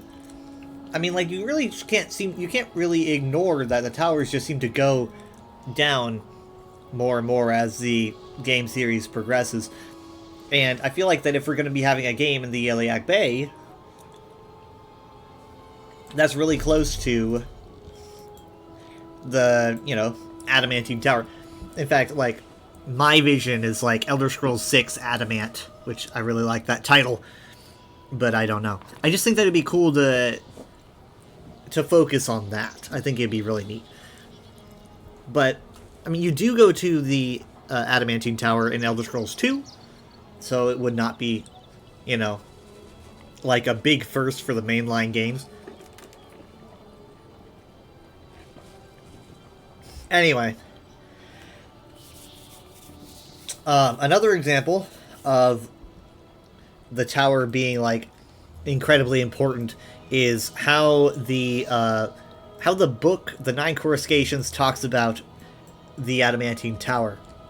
And as everyone knows, it's like, well, at least as my watchers know, as you guys know, that's like one of my favorite books in the entire series.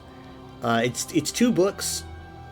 I can imagine, like, if we found it in Elder Scrolls 6, it would probably be 1 because it's pretty short.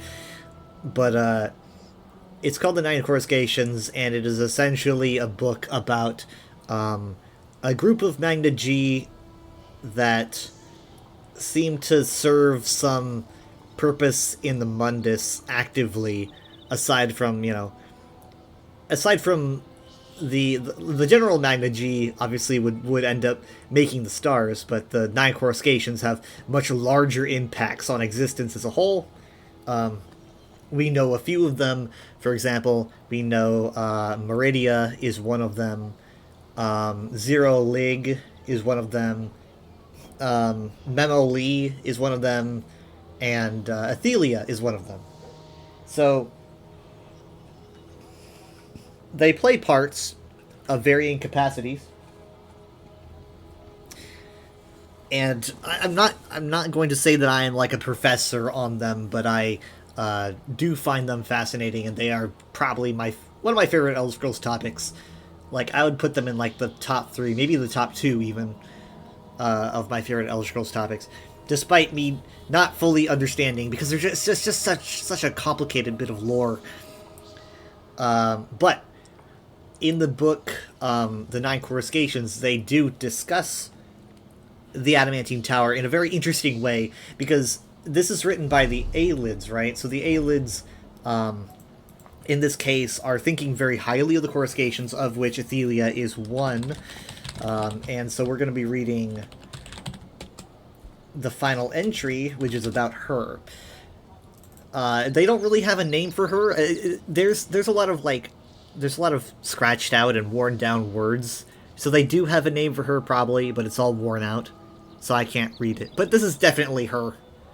There's no way it's not. So yeah, she's known as the White Star, Prime Archon, Queen of Fates Unwritten. It's pretty obvious that it is her.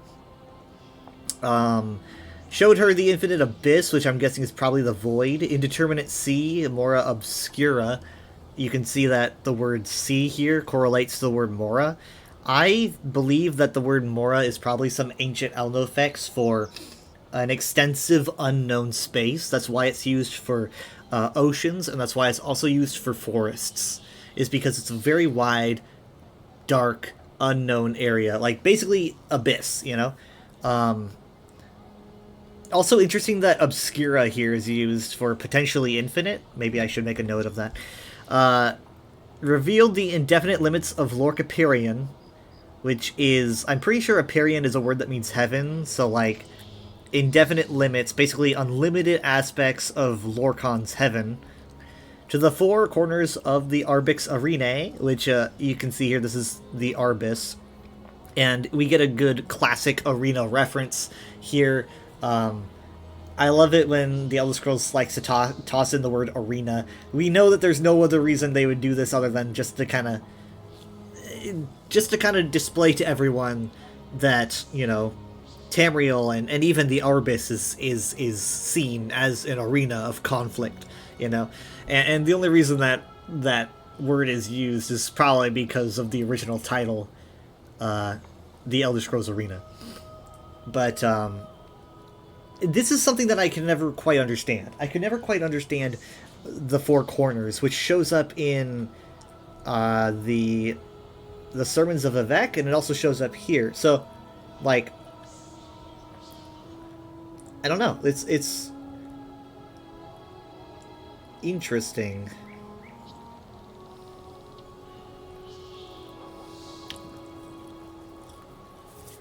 So it says, at last came to the south. Now this is the most important part.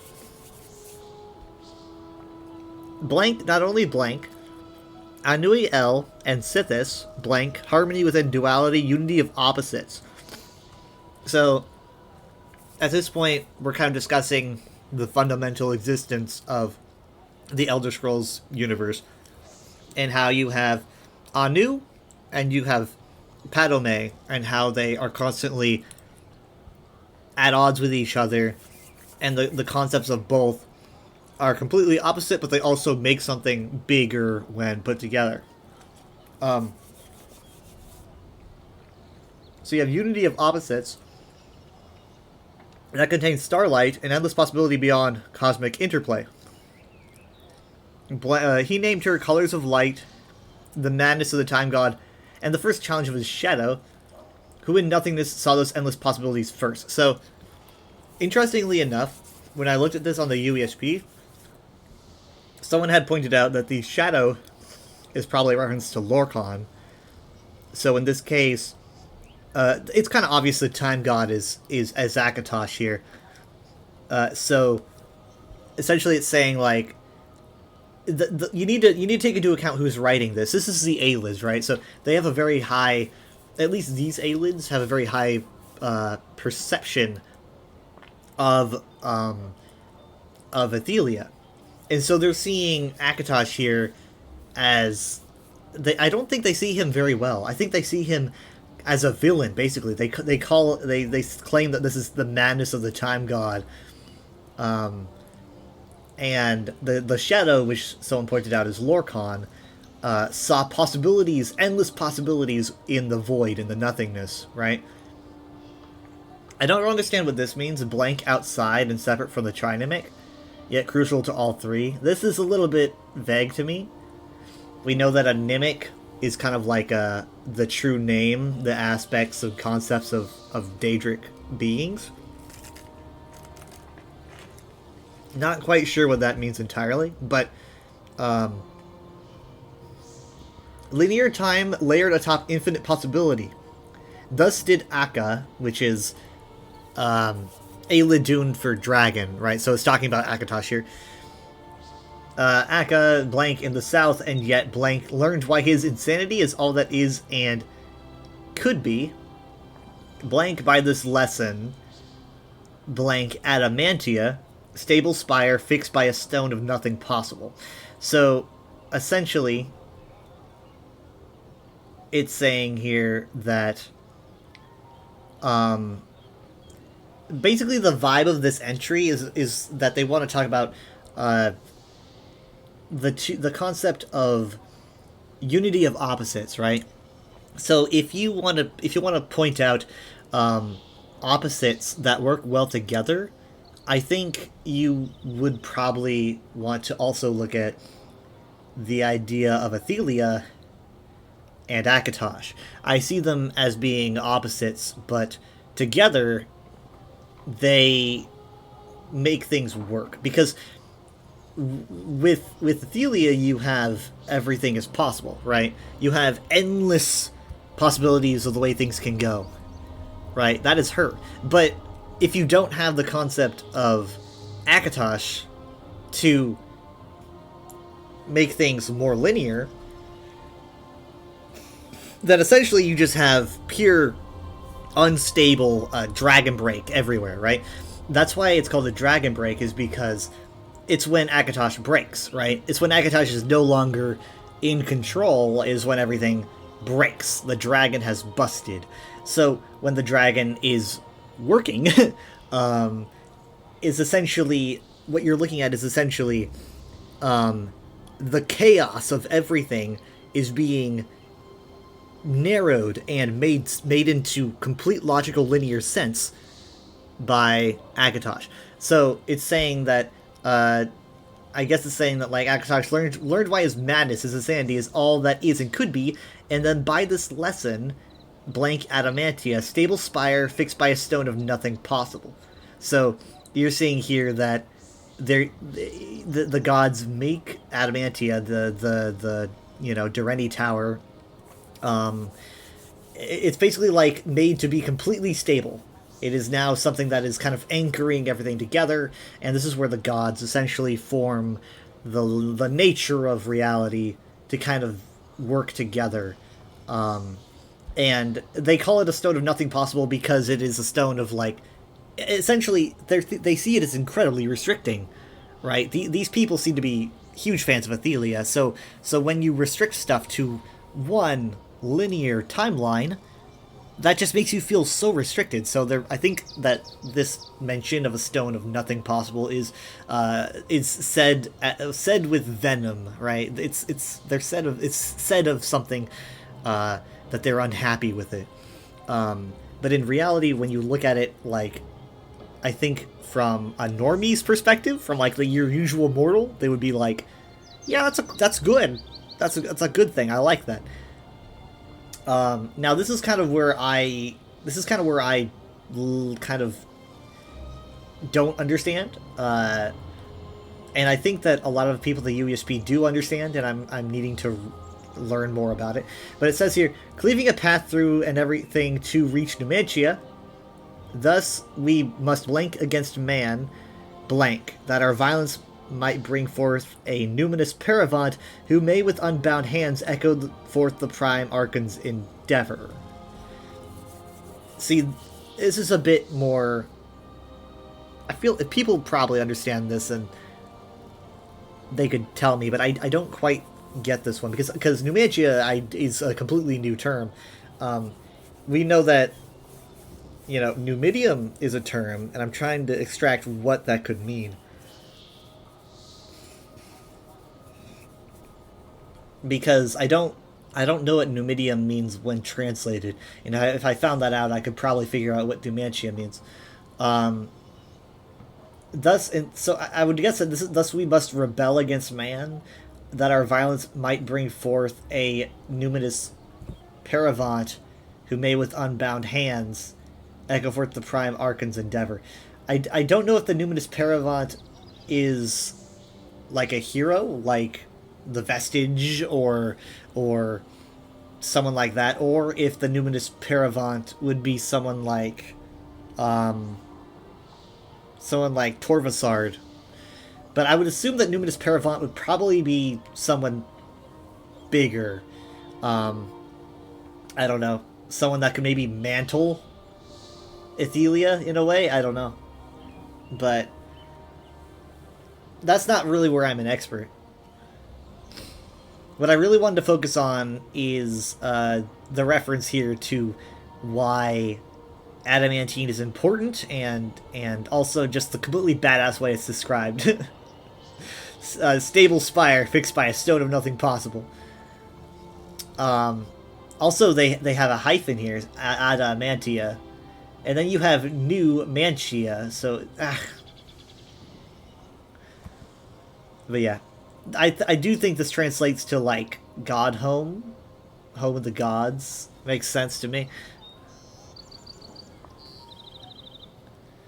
But yeah, and that is why I feel like it's a really cool tower. It's one of my favorites. It's definitely one of my favorite locations. A lot of people don't even know what it is. I saw someone like, I think they were on Reddit. They just got on Reddit and they posted, they were like, "This is not White Gold Tower because I'm not anywhere near Cyrodiil. What is this?"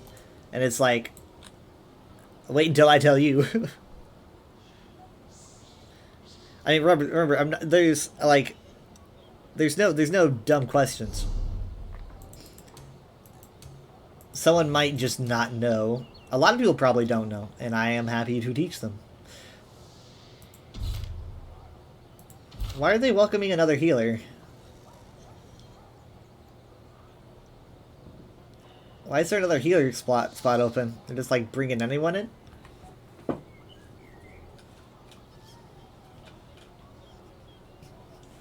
But yeah, so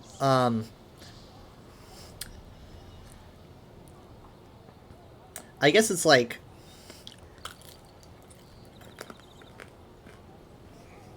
there's good things and there's bad things about me not really being involved in lore discussion groups. I don't really get a lot of I don't really read a lot of theories from people, and I don't get into discussions with people about lore. And I've got some reasons for that. This can make me both like really open, well, not really open-minded, but I say it can make me really clear-headed, but also at the same time I can miss things that are seemingly obvious.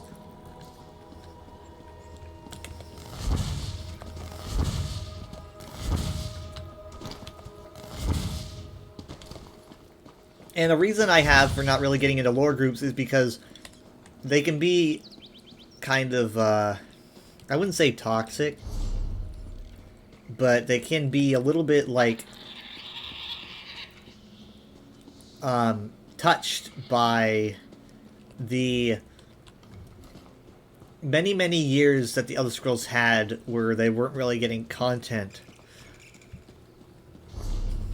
And a lot of the, like, creators or maybe even fans wrote stuff that people just mistook as completely 100% something that exists. You could. And I didn't really have that experience because I wasn't a fan until like 2017, you know? By that time, ESO was out, and there's never been a time where I'm like yearning for more Elder Scrolls because there's always been some for me.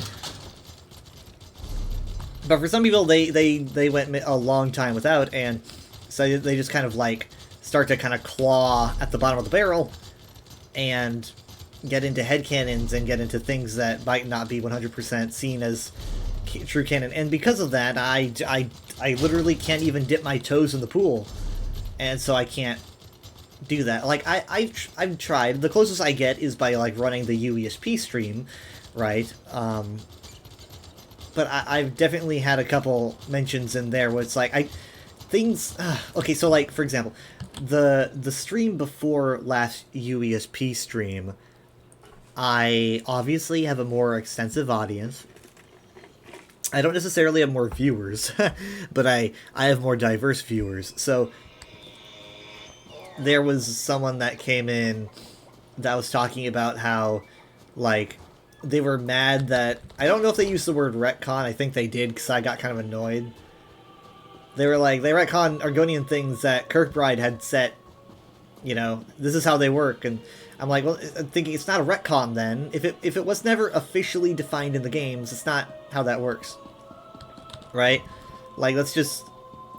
Because you need to think about any developer that made any kind of comment outside of employment or outside of official works, that's completely unsupervised by like a story team or anything like that, and therefore just can't be taken as hard truth.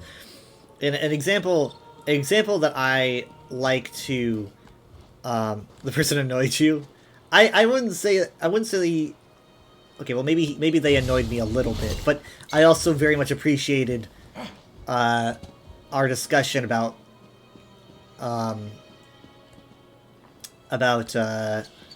Bismuth.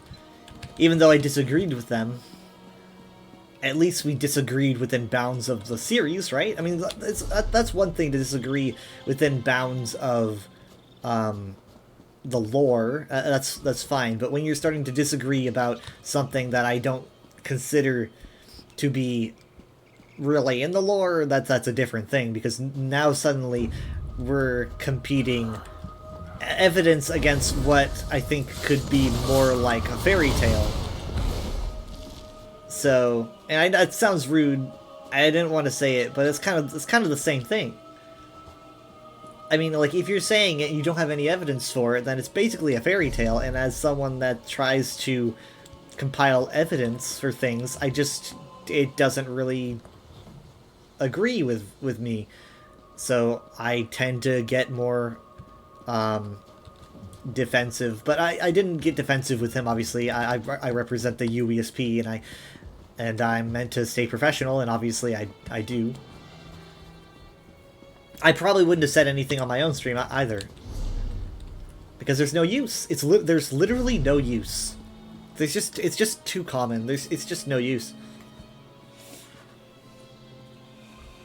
But that's kind of what I'm talking about. I mean, like, you had a long time where things were said that just like really didn't have any reflection on the series, and it confuses people a lot. And I noticed that when I started really getting into the series, and I think that's probably what really gravitated me to the UESP, probably.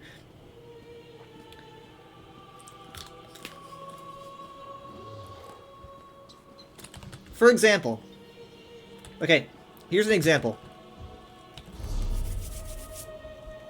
Okay, so in the Third Era, Tiber Septim came into possession of the Numidium, right? The Numidium is one of the towers, but essentially what it is a giant Dwemer automata, right? It's huge. Sources vary about how large it is, but it is huge, right? So Tiber Septim ends up getting it. He and his battle mage work together to get it to work. And Mr. Tiber Septim had a new toy. And so what he did with it was, oh, hey, we just got a new addition to the first VSL. One of the things that he did with it, I believe it's said, is that I think it said that he just goes after the High Elves. I don't know if it says that he actually attacked Somerset, but maybe, I'm pretty sure it does. So he sent his big robot to Somerset, where it attacked Alinor, and I'm pretty sure that's, not really disputable. So let's see what the UESP has to say about that.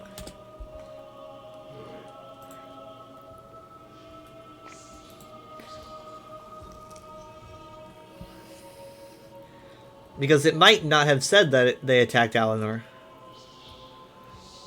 Okay, Alinor and the Third Empire. Here we go. Let me see.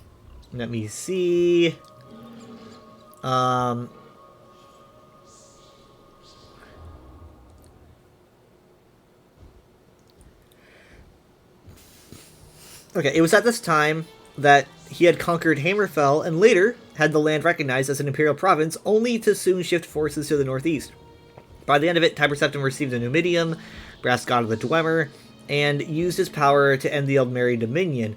The automaton stomped its way through the Dominion, and eventually the Somerset Isles, arriving not far from Alinor, and the city surrendered within an hour. The last bit about Alinor and surrendering within an hour is unofficial lore, but it is confirmed that he did attack the Somerset Isles. So that's one thing.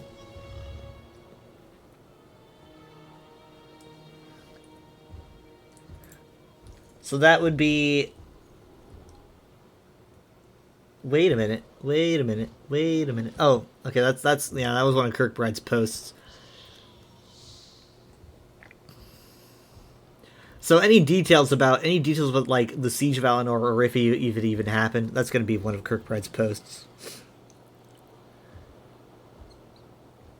But see, like, the fandom wiki says it differently. Obviously, I don't go to the fandom wiki anymore, but the fandom wiki essentially gives details on the Siege of Alinor and talks about, like, how it busted through time and sent Altmeri mages into, like, the 6th era and shit like that. And it's like, okay, what?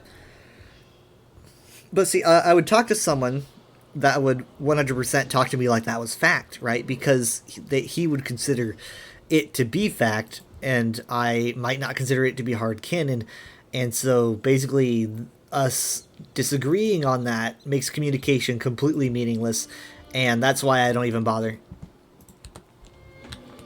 Now, I bet it kind of sounds exhausting at first. It sounds exhausting. It's like, okay, well then why bother getting into it at all? But it's honestly really easy. I mean, you just kind of tell yourself, anything officially released is a source. Is it a game? Is it ESO? Is it fucking, I don't know, Shadow Key? then it's canon, and it's 100% fact. If it's like some post by a dev that's not officially monitored and just kind of off to the side, it's usually to be taken with a grain of salt. And I don't really get involved in those, because to me, I go, will a lore master or a writer in the future notice this and even care about it? The chances are probably null, absolutely null. Therefore, I should not waste my time with it. And people who do waste their time with it, they read it and they get into their heads that that's 100% what something, like, okay, all Argonians in Black Marsh are orange. I'm making this up, but I'm just saying. Let's say that they said all Argonians in Black Marsh are orange, and then you start playing ESO and you're like, well, they're not orange. It's like, yeah, because Bethesda doesn't read that. That's not gonna be how the franchise goes. So it's pretty simple. It's a really simple rule and really easy to follow, and but that's why I don't usually get involved in other lore groups. Kirk Wright is unemployed by Bethesda anymore. Nothing says what the lore at this point should be taken seriously. Yeah, I know. The thing is, though, it's like, I feel like a lot of these posts he said, well, he was employed. But even if he was employed at that time, if he says it in like an unregulated forum, I don't think it's considered 100%. Because, like, it has to be something that Bethesda would know about. If Bethesda doesn't know about it, it's probably not going to be cared about at all. So, at that point, it's just not worth even bothering with. Because if you're looking at stuff that Bethesda's not looking at, then your experience with the Elder Scrolls is just going to be completely disengaged, fully divorced from what you're actually going to be seeing in future content. So like, here's an example, and I've mentioned this many times.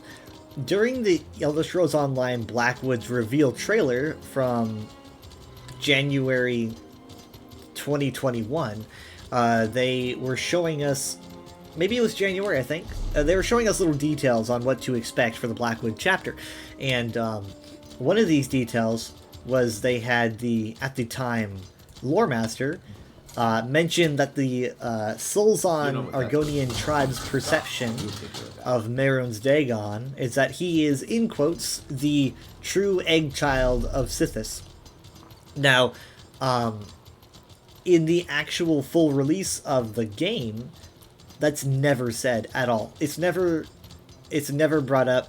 There's nothing like that ever said. Now, I think it makes sense. When you play Blackwood, it becomes true that they definitely think of Dagon as, they definitely look up to him, but there's never a mention of true egg child of Sithis anywhere. I do think it makes complete lore sense, but that is never actually said, so therefore, this quote from Lehman Tuttle is considered to be unofficial lore, even though it does make sense. It's never actually fully expressed, so therefore it gets that tag, which is how that works. I mean, like, think about it. He was employed at the time, and he made that comment, but because it was never actually said in game, that's the tag it gets. And I do think that definitely was the intention, but that's what I'm getting at. We're pretty strict with those tags, I think.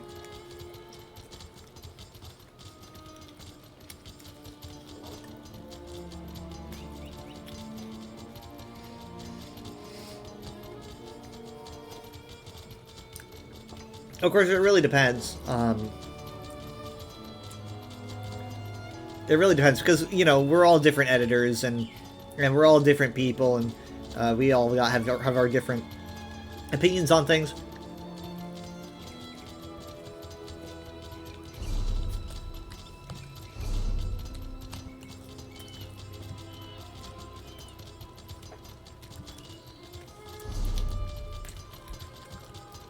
But for me personally, I just stick to the games. Maybe it's because I'm simple, but I have found it to be a tried and true method that really hasn't let me down.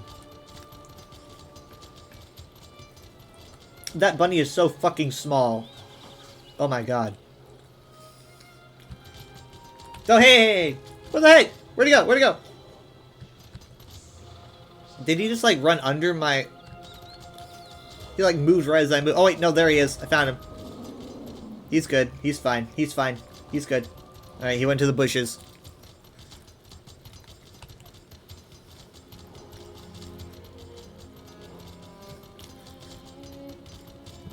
We did not squish the bunny. Thank God. The Banoy.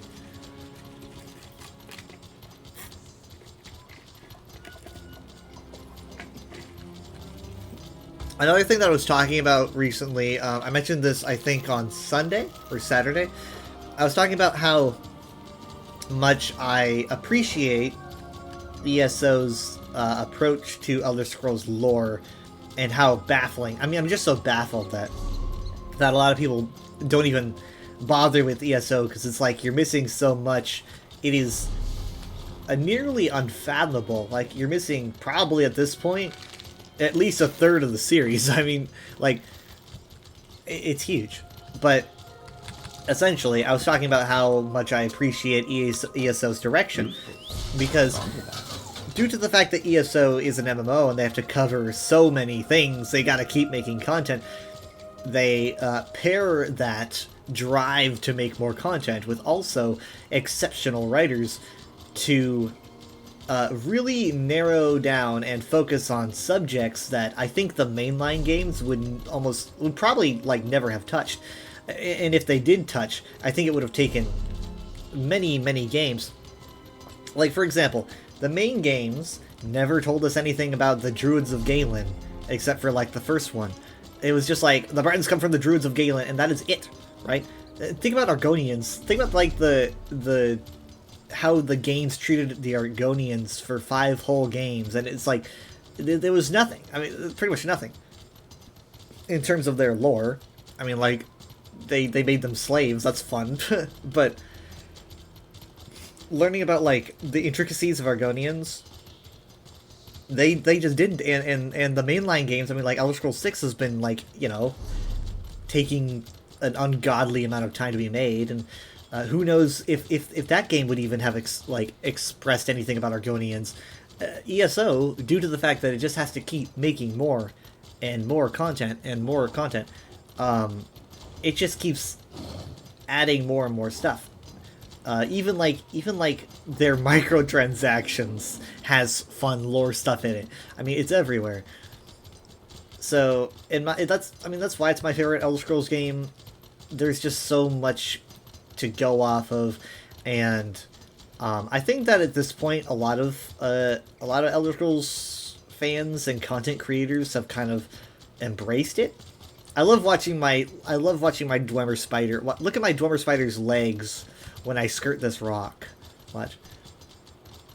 That's just pretty fun. Like it doesn't go up at all, but the legs go up because it's a taller incline. But yeah, so I mean, like, I don't watch lore tubers these days for the same reasons that I talked about before. Cause like, I mean, I think it was probably Fudge Muppet, who at one point I made a video where he said, like, he mentioned something that Kirkbride said, and he goes like I know it's kind of like an unofficial source, but I think we all pretty much trust what he's saying or something. He's like saying, like, I know we all pretty much trust him as a source. I'm thinking, like, that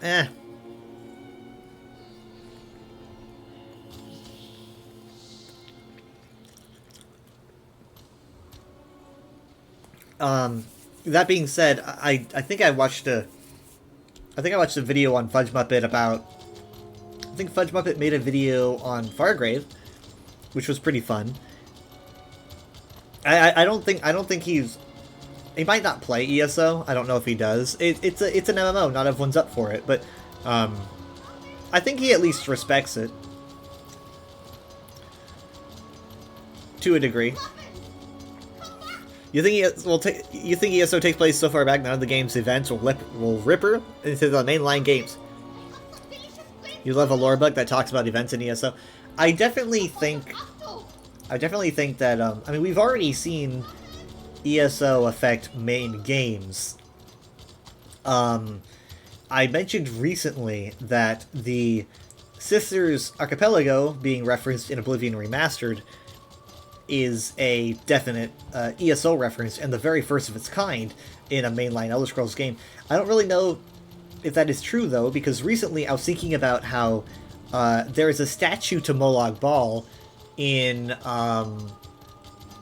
the what's the name? What's the name of my brain wants to say Harkonnen.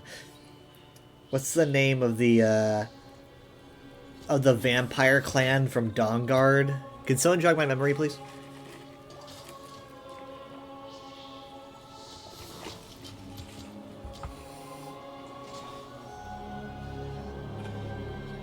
As soon as my brain starts saying one thing, it's hard to get to not to say another thing, you know? It's like my brain keeps going Harkonnen. No, his name is Harkonnen something.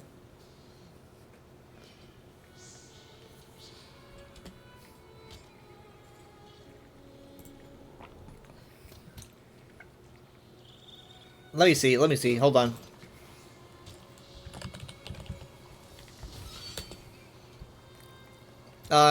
Oh, wait, okay. Yeah, daughter of Lord Harkon, but, like, what's the name of the... Volkihar, that's it, Volkihar, okay. It's that island that for some reason is not out here. The fortress should be out here, but it's not.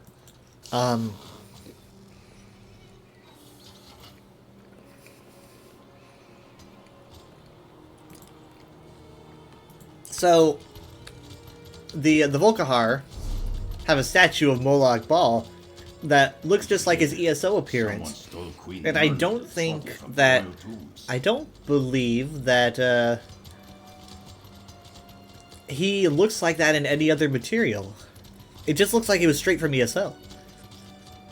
I think Molag Bal only got that design in ESO. Now, the DLC, I think, released a couple years before ESO, but at that time, they would have had the design probably down pat. They were working on ESO for 7 years, so I think they probably might have handed over the design. So I think that might have been the first example of ESO affecting a main game. It's a pretty cool, like, bust of Molag Bal. But I played it a while ago, so I might be remembering it wrong.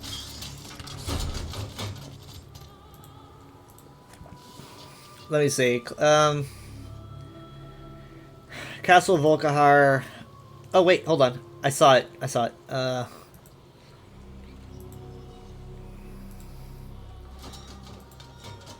I guess it is a little bit different. It is a little bit different, but it's also kind of similar.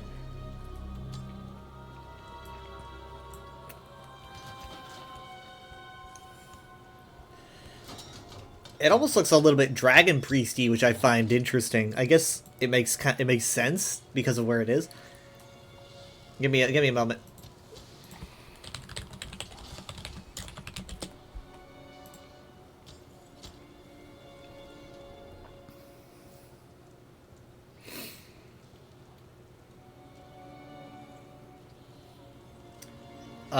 Wow, that took forever for me to load.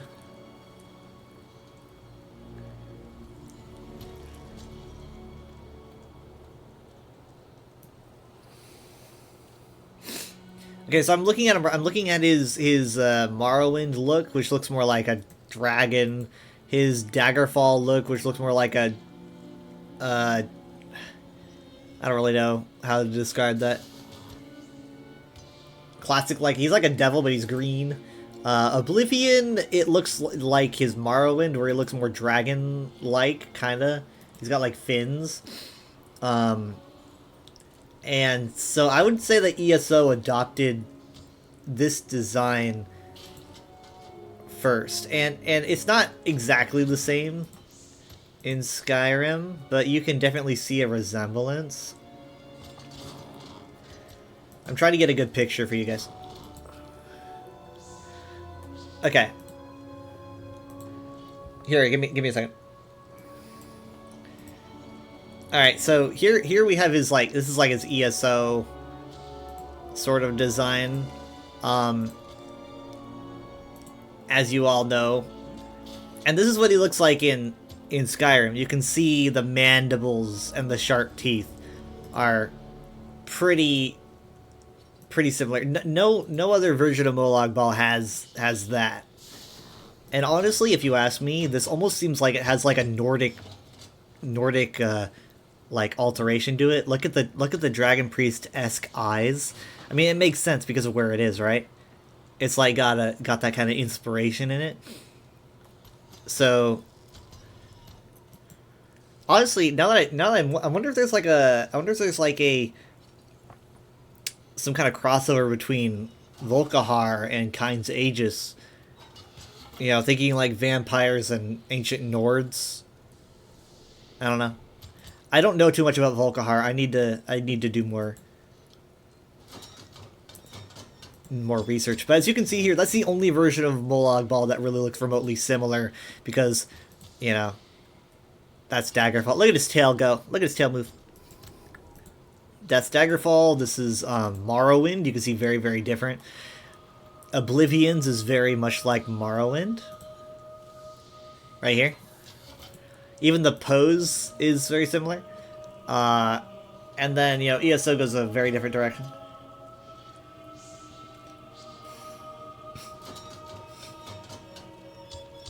So yeah.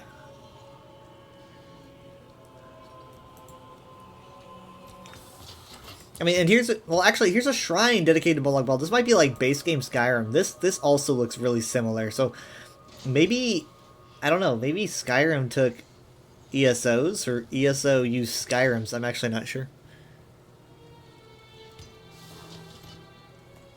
I wonder if I could ask about that. Like, did they have to change how Molag Bal looked when Skyrim released? Did they have to redo the whole model? I mean, I doubt it. But, because, like, Daedric Princes can look like whatever they want, you know?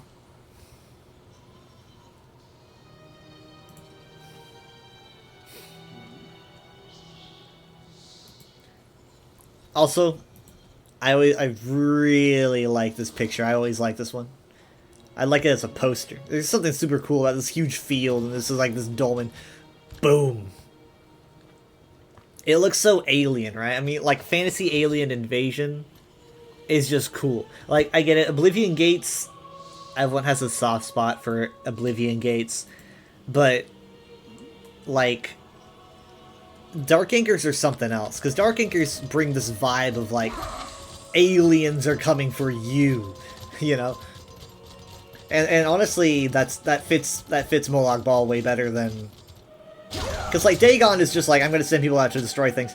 Molag Bal is definitely, like, I am here to abduct your realm, right? I mean, like, he literally is kind of alien-esque. I will abduct you, and I will abduct your realm. So having his things be, like, big, alien-esque dimensional rifts is really appropriate. And they make horrifying sounds.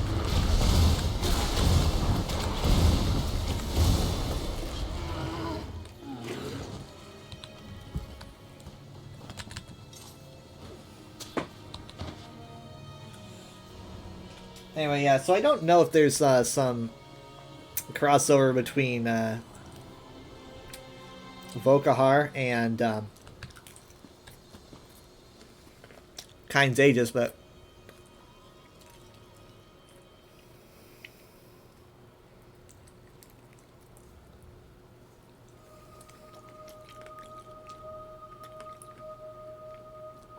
I'm oddly not very intelligent about vampires.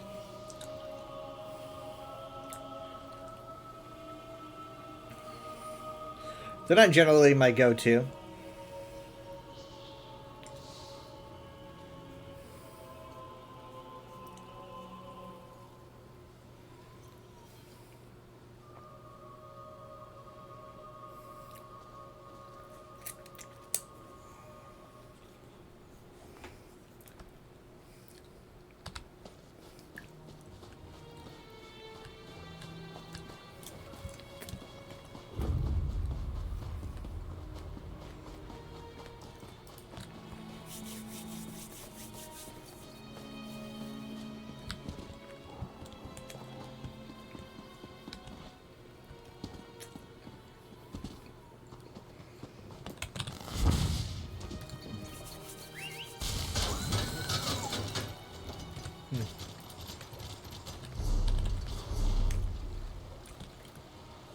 I doubt there's people at that Hero Storm. I really doubt it. We'll take a look.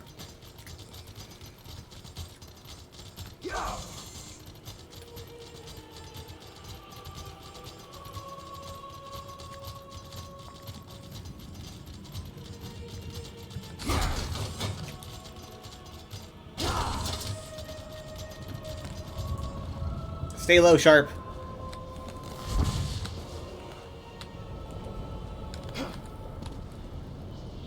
I don't see any pikes, but also they probably didn't render yet.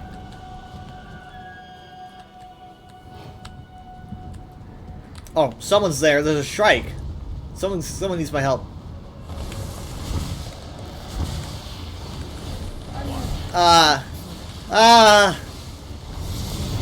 I regret everything. Holy shit. I regret everything. I regret everything.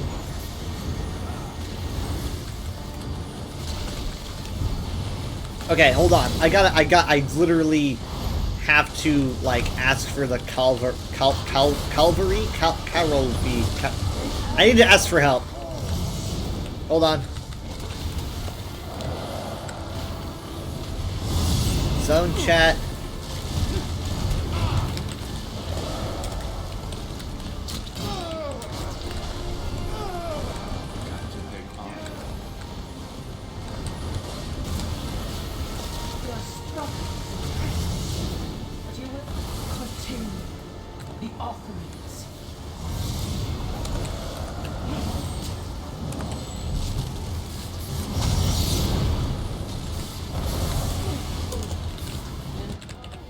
Crap.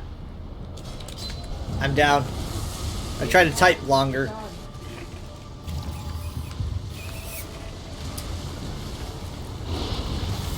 We need help with the Hailstorm, please.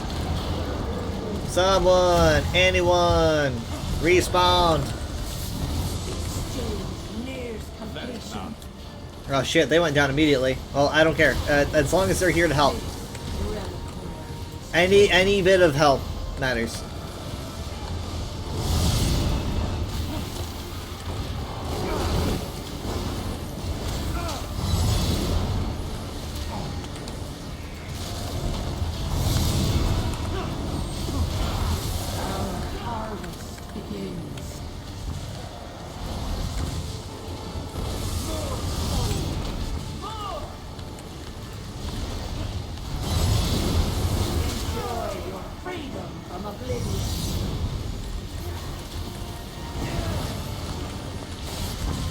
I really like, I like 2020's story. I think that, like, it really kicks off with the Reach. The Greymoor definitely feels like a bit of a prologue to the real meat of the story, which is the Reach. But the concept of, like, using some kind of dark magic to basically defy a Daedric prince's will and pull people out of his own realm, it's pretty cool.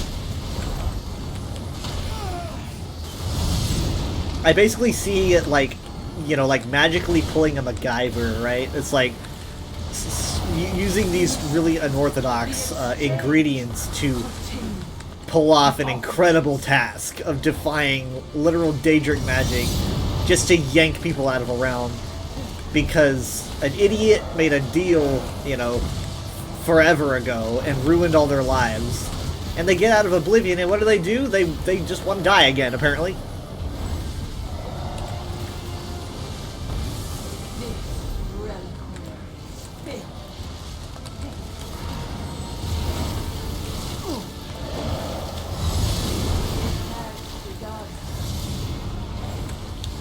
The Grey Host is actually a concept that they wrote for ESO's base game.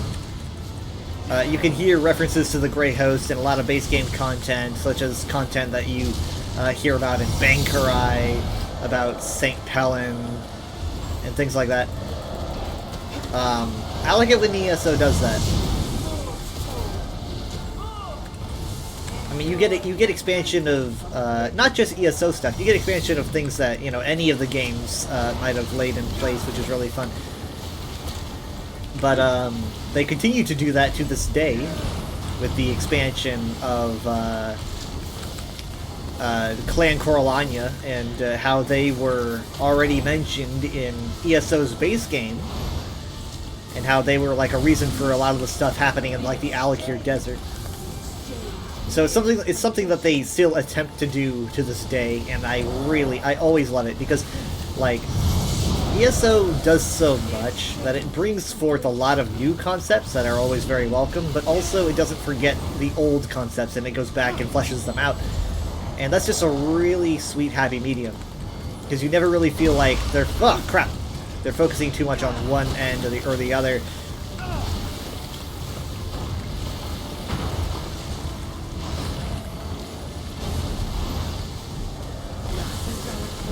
Okay. Need more help at the Harrowstorm. Need more help at the Harrowstorm. Shit. I'm literally healing no one, I don't think. I don't think anyone is within range. Basically just for myself right there. Comrades in this world.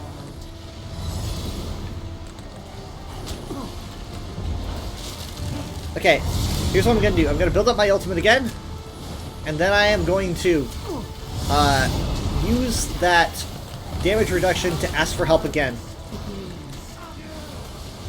Jesus Christ, I'm so overwhelmed. I can't, not even for a fucking second, I can't text.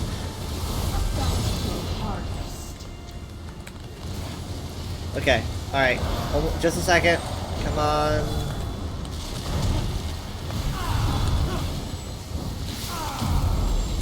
No, shit.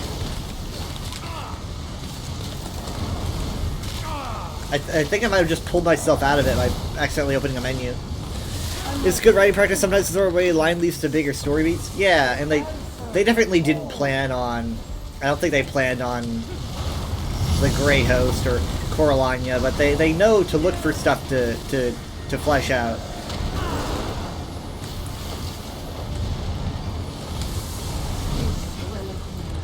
Fucking hell.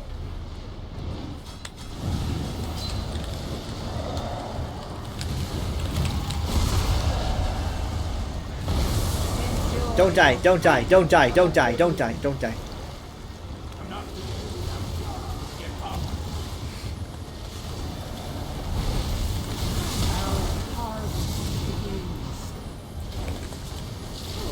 Ah! Fucking hell. That person that was helping us, I think they left us.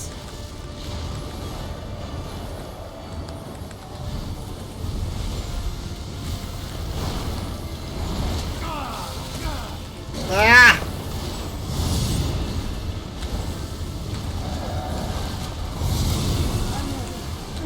I got you, man! I got you! I'm not letting go!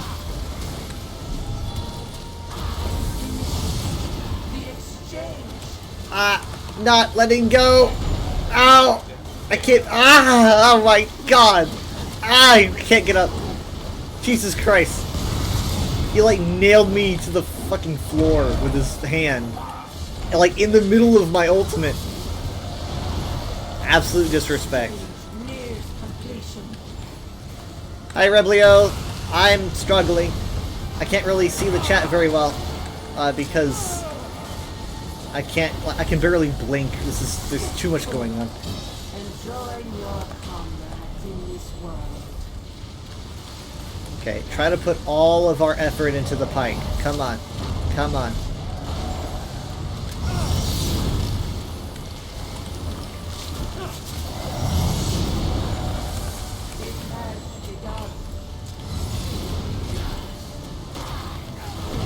Ah, I didn't make it out.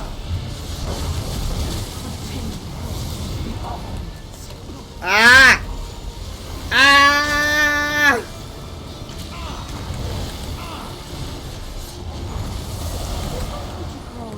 Another one done. Broken branches and snapped twigs.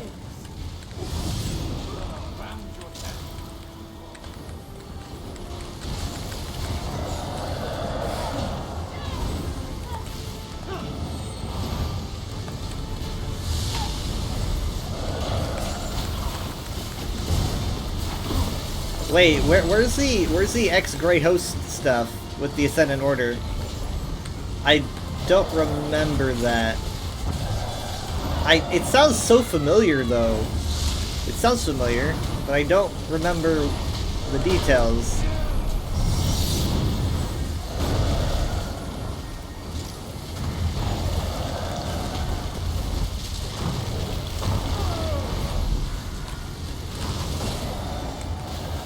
Okay, we've got some help. We've got some help here. Come on! Ah. I wish I had a damage ultimate for this.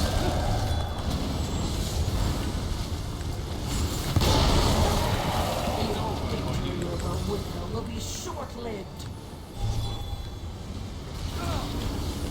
What the heck is the 7 flights of Aldu Daga?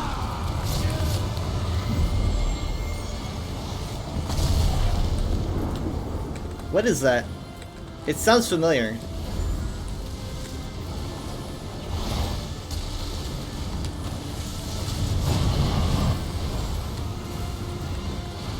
Coagulant.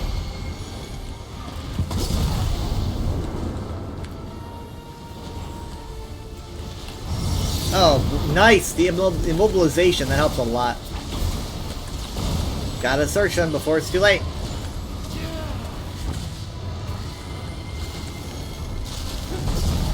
Banner's coming out. It's a Kirkbride book that mentions Alduin killing Dagon. Okay.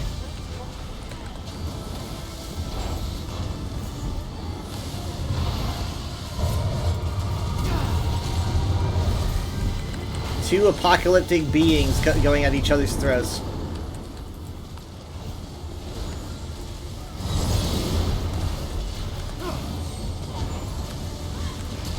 I like Kirkbride a lot. I just don't think that he just can't seem to make things normal a little bit though.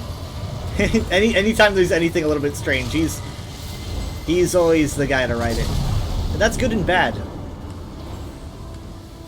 There's such a thing as too much of a good thing, and This is not the end. I swear to you, my sister's sacrifices will not be in vain. oh my god.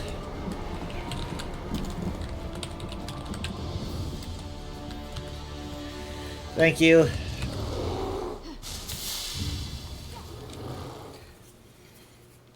Yeah. Yeah, see, you get it.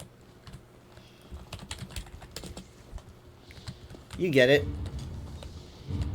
And that exactly, Reblio, is why I can't have lore talks with people, because it's just kind of like Russian roulette. I just never know.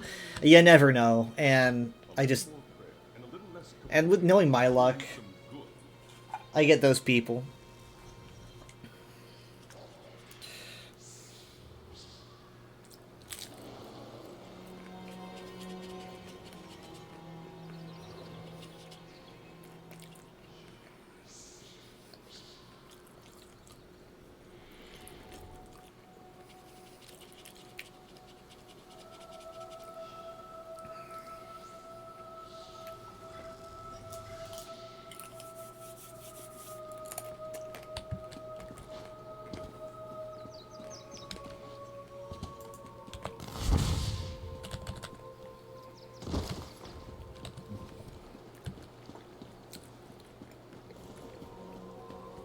Make test content on TikTok is a lot, but it's noticeably annoying? Oh. Well, what?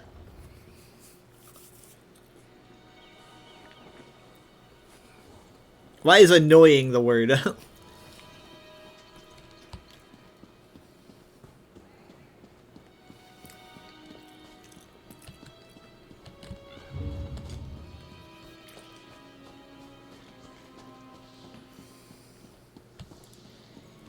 Oh, do you mean like the people who are on there that make a fuss aren't a lot, but they're noticeably annoying? Is that what you're saying?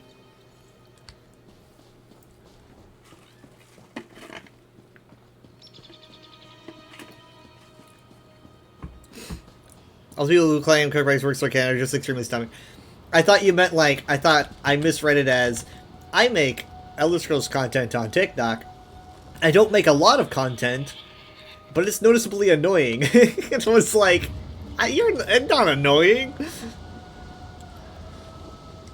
There's nothing annoying about spreading Elder Scrolls lore. Better overstocked than under. No, yeah, I mean, like, technically, a lot of people were really boosted by... like, Athelia, because Athelia pretty much just confirmed... or at least made really, brought to the spotlight the idea of, like, the many paths and stuff. And so they're like, look, all of Kirkbride stuff is canon now, and it's like, I mean, like, technically, I mean, basically all that's doing is introducing a multiverse concept. So it's like, if you want to write your AUs, go ahead, but it's not like the games are going to recognize your AUs, you know? Athelia or not, that's not how it's going to work. You're not going to suddenly have everything be canon. Now, Athelia wanted everything to be canon, you know? But that doesn't work, so...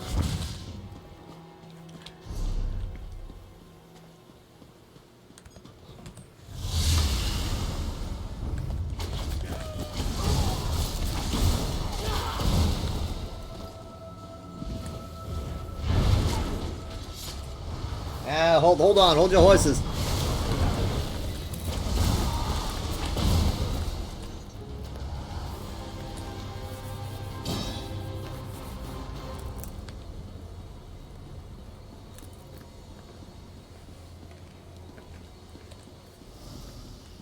If it's used, yeah, sure.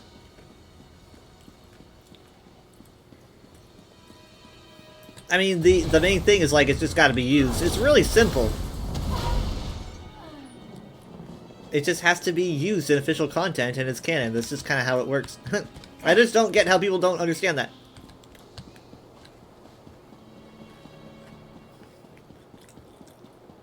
Athelia is the ultimate fanfiction writer.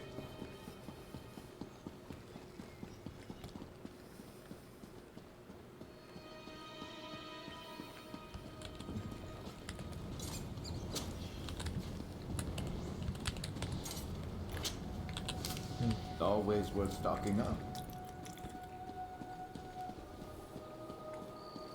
If you write a story about, let's say, the first Grey Marsh, but that story ZeniMax wants to use it, then it's canon. Yeah, see, as long as it's, like, officially released content, that's canon. It's just that people's threshold for what is official is different. People just always seem to disagree.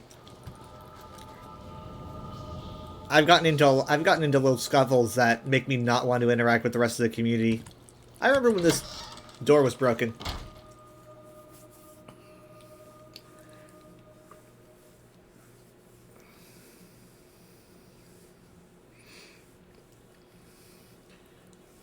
Taildos with the big emoji.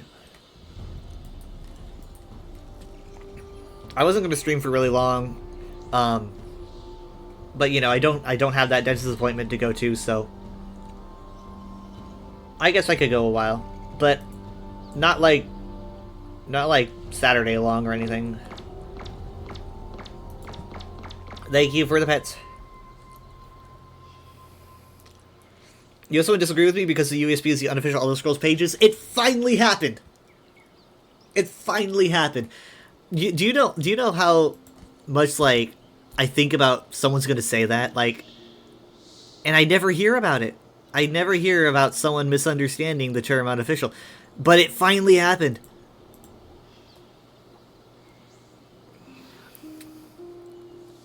It's Thursday. What's happening? I am live because I get tomorrow off because I'm going to be at the ESO meetup at QuakeCon. So I thought, well, you know what, if I'm going to have off on Friday, that's like not until late in the evening, so I've got time.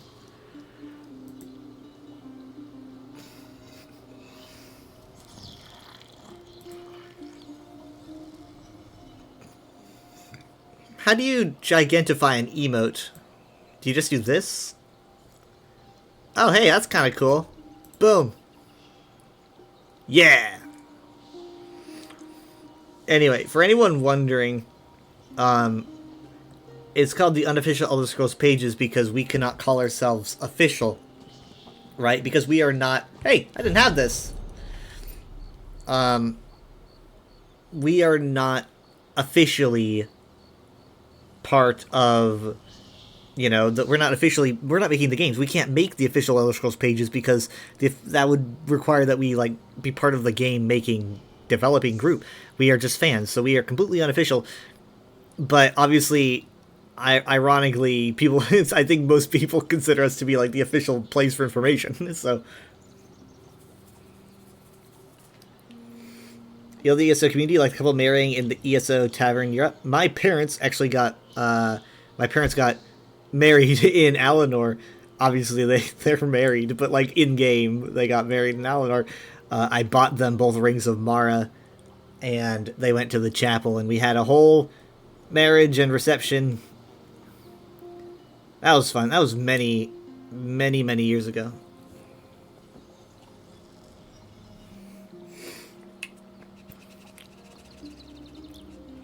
You're gonna go to the aquarium next Wednesday? Who needs QuakeCon? He's I'm just lucky because it's like in my general vicinity. It's pretty easy for me to get to. All I got to do is take an Uber, so I got lucky with the location of QuakeCon. So.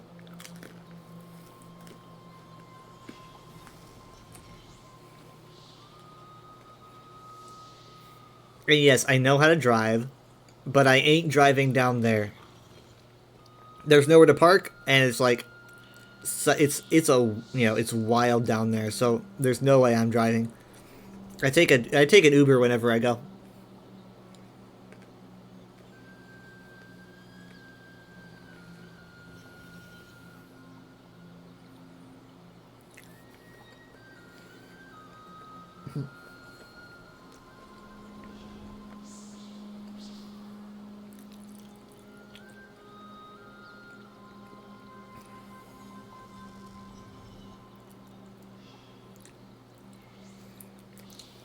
Also, have fun at the aquarium.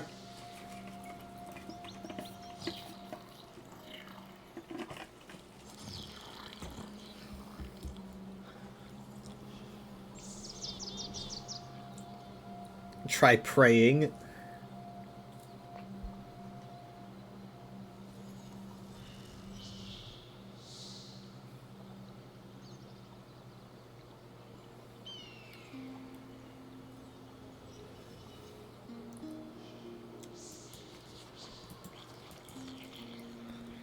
Actually looking forward to your aquarium visit because you haven't been there since you were like 6. Wow.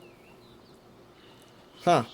Is that like that particular aquarium, or have you just not been to aquarium at all since you were 6?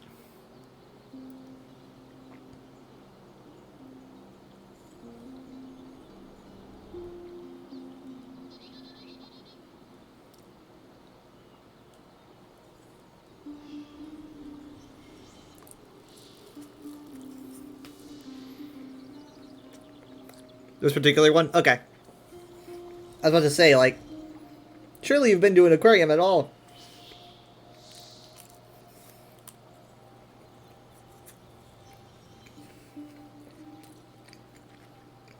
I'm not on the UESP right now. You know, this is my own stream. But I am just going to say, I 100% agree with you. I'm not biased.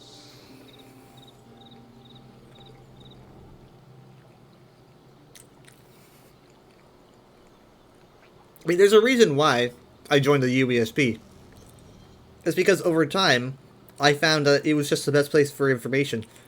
I slowly started to fall out of other places for information, I think. Like, the fandom wiki, I was like, nah. Lore tubers, I was like, ah. But the UESP, I felt, was just the most comprehensive, detailed, source-filled, just the best place for information. So that's why I got really into it. And actually, coincidentally, I signed up for it, I think at the end of 2020, because I was in Markarth, which is nearby. I was in Markarth, and I was trying out the Guild Finder. And because I noticed it, I was like, oh, I'm going to try this out. So I found the UESP, and I remember signing up.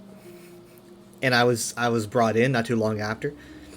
And it took a little while. It took a couple years before I was like the streamer for the UESP. I became the official streamer for the UESP in April, I think, of 2022.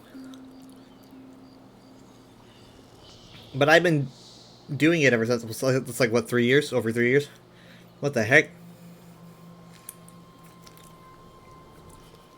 I remember when I first did my first UESP stream, I was streaming Morrowind because it was the 20th anniversary. No. Yes, it was. It was the 20th anniversary. And I was really bad at it because I'm not really good at Morrowind, and I think I pissed some people off. But it was fun. Matty Gon stopped by for like a second. That was definitely my busiest UESP stream because they were like, the UESP is back on Twitch, and then everyone was like, the fuck is this guy?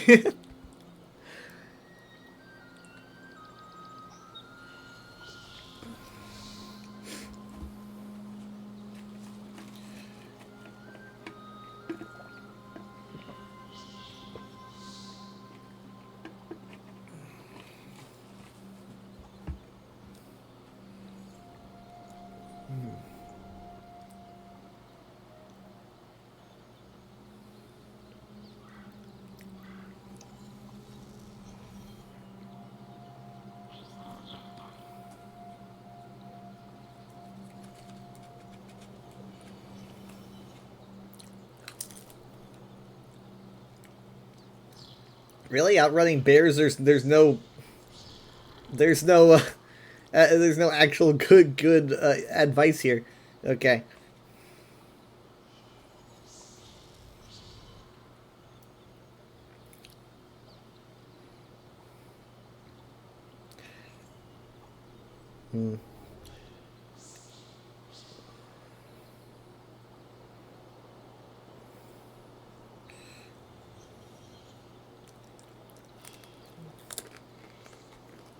Modern purists will always be angry.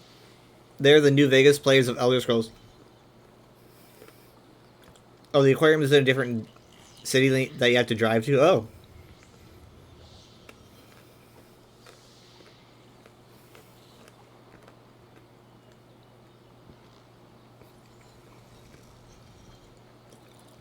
Hadvar showed up, he was like, who are you?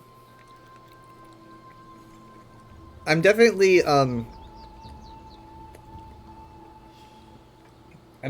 least popular UESP streamer that we've had.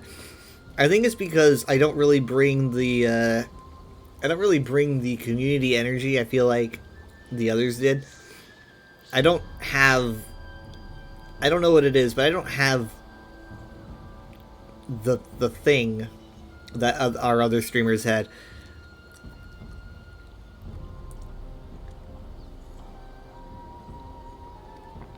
Currently reading Infernal City, so far it's an amazing book. I've never actually read it. I know it's in it, but I've never actually read it.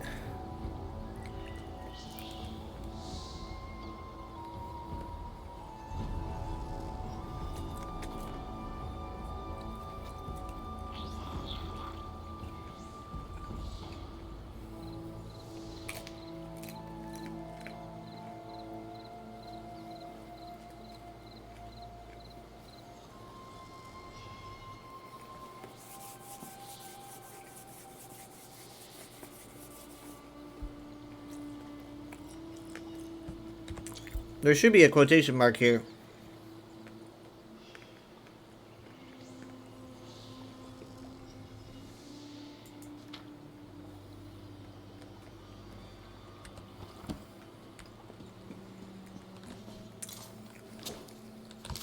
You know what that's good for?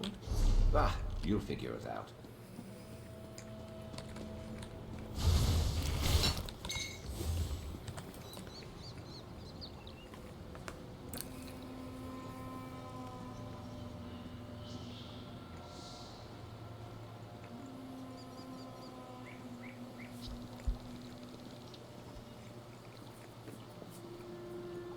I did, I met Pylon at the last meetup at QuakeCon last year.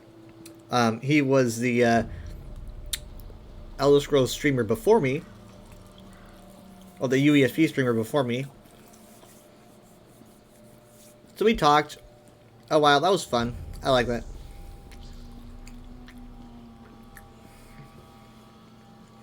I don't really have anyone to go with. I think it's very likely that this time around I'm going to be a lot more lonely than I was last year. I wish I had someone to go with, but it just never lines up where I can, like, take my parents or anything, you know? For reference, they play the game a lot. So, like, it wouldn't be weird. It wouldn't be like, I need to take my parents with me. It'd be like, for them to engage with the community. Of course, I'm the one that engages with the community. They don't generally do that.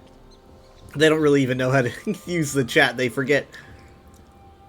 Your book backlog has gotten so long, you think as a writer you study your craft more. But you're still reading the new Aragon book from... They're still making Aragon books. I've literally probably, like, in terms of, like, actual books, I've probably read, like, 2 or 3 books. Like, in terms of, like, actual books. I don't read very often. Maybe 3 fans going, yeah. Unfortunately, it'll just be me. So, I mean, I don't really expect, like, it to be like last time, which kind of felt like an anomaly.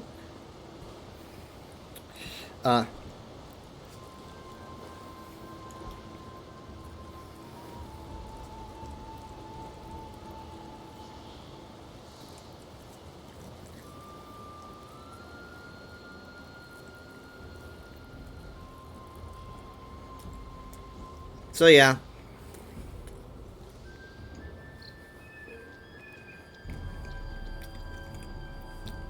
Oh, the author took a break for a long while? Like he's been spitting them out every year?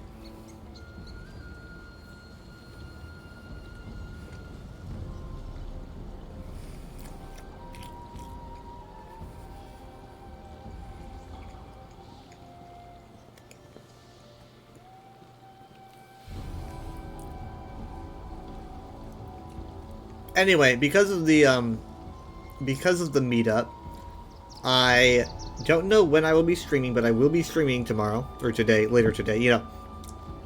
I will be streaming Friday night, I just don't know when it'll be. I assume that, like, I generally start at 11:30. I assume that it would probably be, like, around there, if not before.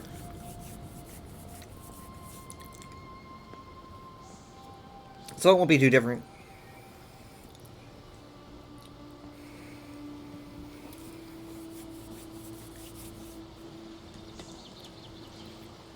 My plans for this weekend are going to be like...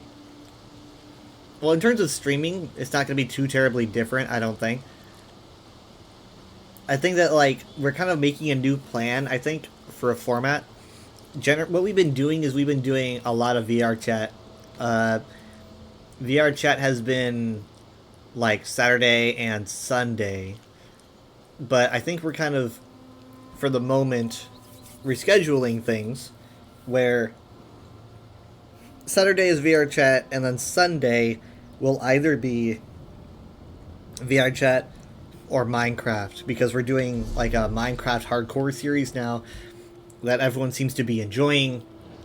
So every other Sunday we're going to be trying to do a session of Minecraft. That session, we're going to try to get everyone on, but it's not going to be 100%. Like, I can't say that we're going to get everyone, because we're balancing 8 people, which is, you know, pretty crazy. But it sounds like everyone's pretty much a go for this weekend. But after this weekend, we're going to be doing it every other, so... This Sunday we'll be playing, but not next Sunday.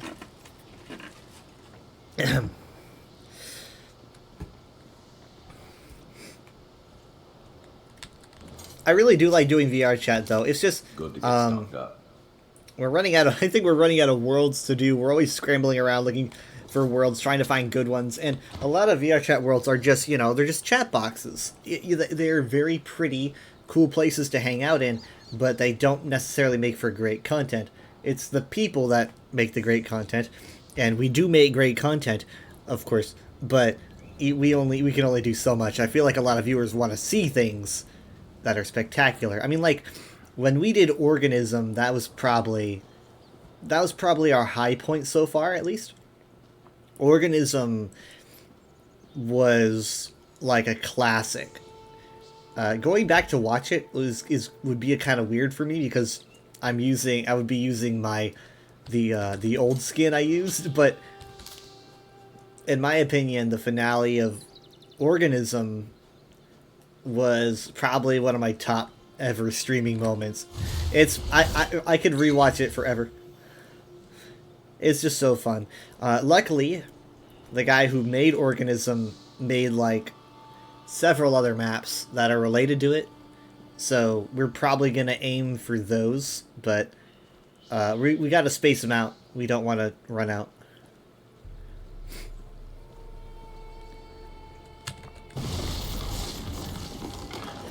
Part of me thought about doing VR chat during like streams by myself, like Fridays and stuff like that, but it being my least popular category probably would not be the best idea, because doing VR chat alone would mean that I would be talking to my chat, and if my chat is not talking to me, then there's just nothing happening there. The content you see about VR chat is when someone's being weird in the game, like trolling other people. Okay, so the way that we do it is that we don't go into like random lobbies, so it's not us interacting with random people, because I can't stream that. I mean, like, I don't like having interactions with random people unchecked on my stream. It makes me very uncomfortable. I think the worst it gets is probably Overwatch, but even then, I cover my Overwatch chat with myself, so I don't like strangers Building up a stack on my stream necessarily, because who the fuck knows what they're gonna say. So I don't do random lobbies ever, not even off stream. I just don't do that. But we do our own instances. Yeah, they could be massive weirdos and creeps. And I'm a weirdo, but I'm not a creep. So, yeah, I don't do that. What we do is we do our own private, like, rooms, and we only go in with each other.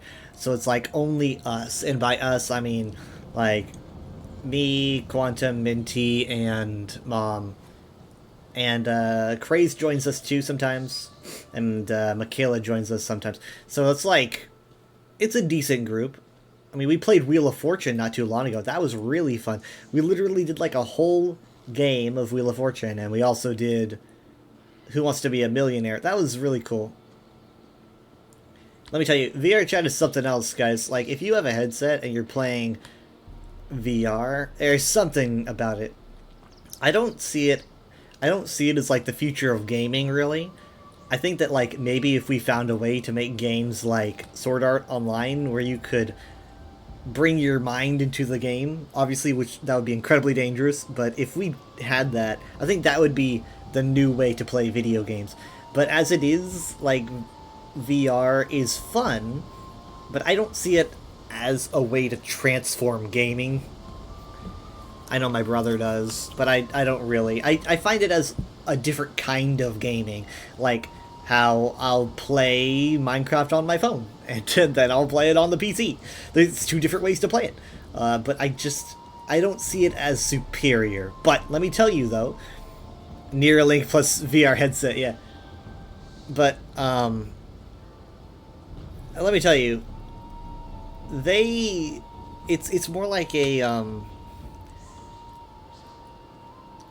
it's an immersive experience, and it's really good for communication, like spectacular for communication. Because again, you know, like Minty's all the way up in Washington, and you know, Mom's been on a trip. Mom's been you know, going to California and then Colorado and everything. But like when we go into VR chat, it's like we're standing right next to each other. It's pretty crazy. It's pretty crazy that we live in a world where we can just do that. And I've even fallen asleep in VR a couple times. Maybe not for very long, because my headset is programmed to shut off if it doesn't detect movement. So when it shuts off, that tends to wake me up. But, because I guess my brain notices the light level change. But I have fallen asleep in VR. It does happen. It happens quite often with people, I think. Let me tell you, I have done public lobbies in VR chat. I know I said I try not to do that, but I have done public lobbies, but only age-verified lobbies. So basically that means that it needs to be users who had their ages verified to be over 18, and those lobbies are the only ones you want to be in. You don't want to be in any other VR chat lobby. Just remember that. Trust me. Trust me. If you ever play VR chat, I don't care if you're playing it with a headset or if you're playing it on your desktop without a headset. Just don't go into any public lobby unless it's age verified. Still akin to a dream for all of us. But the pleasant one. I decided to. From which I hope we never wake. I was really nervous Not a few minutes yet, at about least. going into a non-age verified lobby. I decided I'm just gonna do it, so I did it, and it was 30 seconds of probably one of the worst experiences I've had gaming in my life. Do not do it. Age verification makes everything really different because everyone's old. Like when I got age verified, I popped into a different instance in the same world, and people were just talking about their jobs. I mean, it's not going to be perfectly sane. You're going to get a lot of people who are being annoying and whatnot, but you know, some people are just silly. But what you won't get is kids, and that makes all the difference. Trust me. It just changed everything. No kids. Everyone. It just felt so mature. People having conversations. It just felt like a casual party.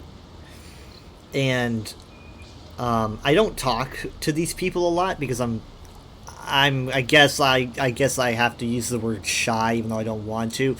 I'm a little bit shy about meeting random strangers and trying to talk to them because they're all hanging out with each other, right? So I don't talk to them. But when I did once, I ended up chatting for like 2 hours, and it was all very fun. You don't think kids should be on VR chat? It's a bit too open? Absolutely. I 100%, 1000% agree. I don't think kids should be on VR chat at all. I just do not think so. I think that it should be literally like 18 up only. There didn't used to be so many kids, but then they put VR chat on the Oculus like library or something, and so now it's just way more accessible. So the amount of kids that can jump on the game skyrocketed like insanely high. And so now if you played in VR chat like many years ago, it's different now. It's way different now because there's just so many kids. And when I popped into that instance where yes there were kids, I lost so much faith in humanity that I just had to leave. And when I left, when I clicked the exit button and I was just staring at blank darkness, I think I don't know if I was like, I was just frozen. I was like disassociating. because of how awful it was. I was just like, it was shocking.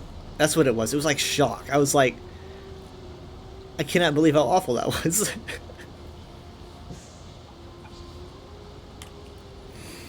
Because maybe it'll affect people differently, you know? But for me, I had too much faith in humanity, and it was just all going away. If you don't have that faith in humanity, then you don't have anything to worry about.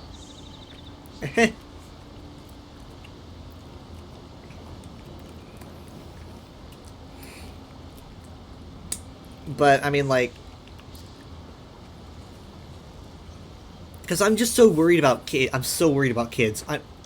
And like, it's not that I'm worried about like that I'm gonna be around kids and I'm gonna find them annoying. Kids can be annoying, right? Let kids be annoying. That's just a thing.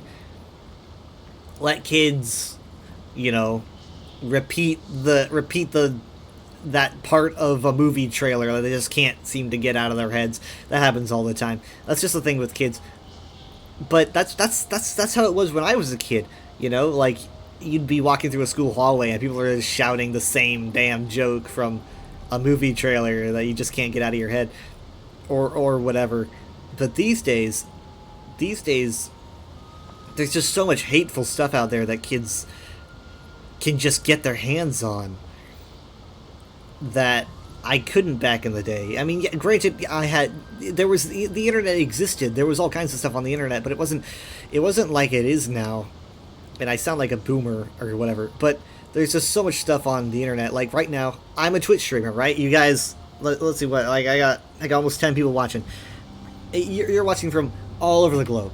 All you need is an internet connection. You don't even need a Twitch account to watch me. I don't think. Maybe, I don't know. I don't think so. Even though I think I'm listed as mature. Either way, you could just, anywhere in the world, you're just watching me. Now, think of the kids that are able to do that. Kids just tune into a Twitch streamer and imagine what they could say. Like, imagine what just gets ingrained in their mind. And it's not some silly joke from a movie trailer. It's a racial slur. It's not some meme. It's like actual hateful rhetoric. There's just way too much stuff. And I understand there's like a really big push right now to censor things on the internet to make it safer for kids. I don't think that's the answer. I think that the answer lies in parental responsibility, but I don't think we're ever going to get that. I don't think that, you know, you can't enforce that. It can't be like, make sure your kids are being responsible online. That is an order. No one's always going to listen to that. So all people can attempt to do is mass censorship, and I don't think it works. I don't think there's any method that we can. I don't think there's any method that can work. All we need is people to like actually guide their children, and it's not happening. When you're on the train, the amount of times you hear kids yell slurs through the carriage is insane. That's what I heard when I went to that VR chat world. I heard this kid saying slurs almost like his life depended on it. Like, I cannot express enough that it literally sounded like his life depended on it. Like, he just couldn't say anything except for that. And it was almost like someone crafted that 30-second experience to be so awful that I literally paid to get age verified, because you do have to pay. You have to subscribe to VR Chat Plus. It's like $10 or something. But once you subscribe, once you do like 1 month, then you're good for like ever. You don't have to keep subscribing. You just kind of have to do it once, and then they verify your age, and the barrier, I think, deters kids, because you gotta pay. Kids shouldn't have access to the internet prior to the age of 12 at the absolute lowest. If you're not old enough to realize the meaning or impact of those words, yeah, I know. And they're so easily molded by it. When I was a kid, when I was their age, I was probably on like Lego.com or Pastopia, or maybe this, I guess, probably closer to their age. I was probably on YouTube watching, like, the Sonic X Do You Like Waffles or something, you know? That's like what I was doing. I was on BionicleStory.com. I was, you know, like, in 2010 is when I really started my online journey. I was on, like, BZ Power, and, I started interacting with strangers, which was really scary. I was probably 15 years old at this time, but I was interacting with people that were so different from me, but they weren't hateful. In fact, by comparison, I was really the hateful one, because I was really conservative back then. But I had conservative values, but I didn't necessarily, like, I wasn't necessarily conservative in terms of virtue, but I didn't really know how those were different until people helped me through it. The worst things you watch were the Yo Mama videos on YouTube. I don't know what those are. You were their age. You were on DS Lite and Wizard 101. But see, think about it. Think how different everything was back then to how different it is now. Like, think about how many people are watching. Like, what I was watching Let's Players back in 2010, right? I watched some Let's Players. You know, like, I think the first Let's Player I watched, who, you know, isn't really someone that I attempt to replicate now. But I think the first Let's Player I watched was probably Tobuscus, watching him do, like, Minecraft and Skyward Sword. This was, like, back in 2010, 2011. And, yeah, like, he... At the time, he's just a silly guy, you know? Like, if you're following Tobuscus now, you're probably a very different kind of person. I think it's just suffice to say. But if you were following him back then, literally all it was just making loud noises and singing weird songs. So, like, it was so different back then. I mean, like, I don't know. I don't want to sound too much like a boomer. I'm not saying that the internet is awful now. I'm just saying that you got a lot of good stuff, and the bad stuff is allowed to flourish. That's the problem. It's allowed to flourish, and a lot of it is done on purpose. Dan TDM for you, 100%. Watching your videos got you to learn English. I did not watch him, but he definitely sounds super familiar, and in fact, I've got, like, a face in my mind. Also played RuneScape. You still do. The fact that that's something you can still do makes you happy. That's how I feel about Minecraft. Minecraft makes me so happy. But yeah, so like,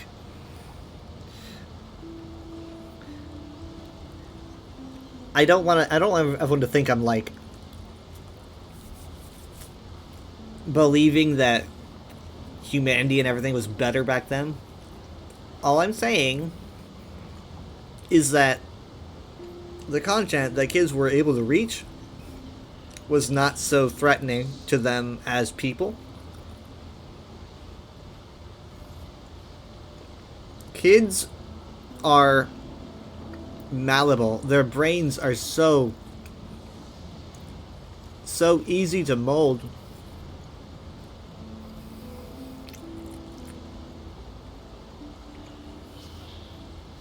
Yeah, it's always had a bad side. It's just no longer the worst side. Therefore, it isn't being filtered anymore.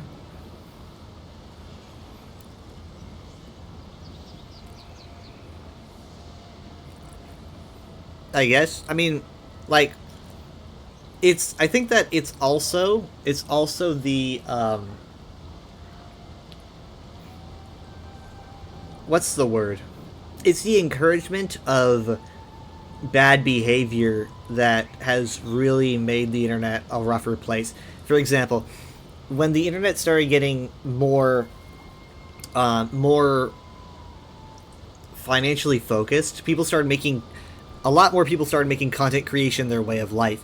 You know, you began to get a huge explosion of streamers and YouTubers and all that stuff.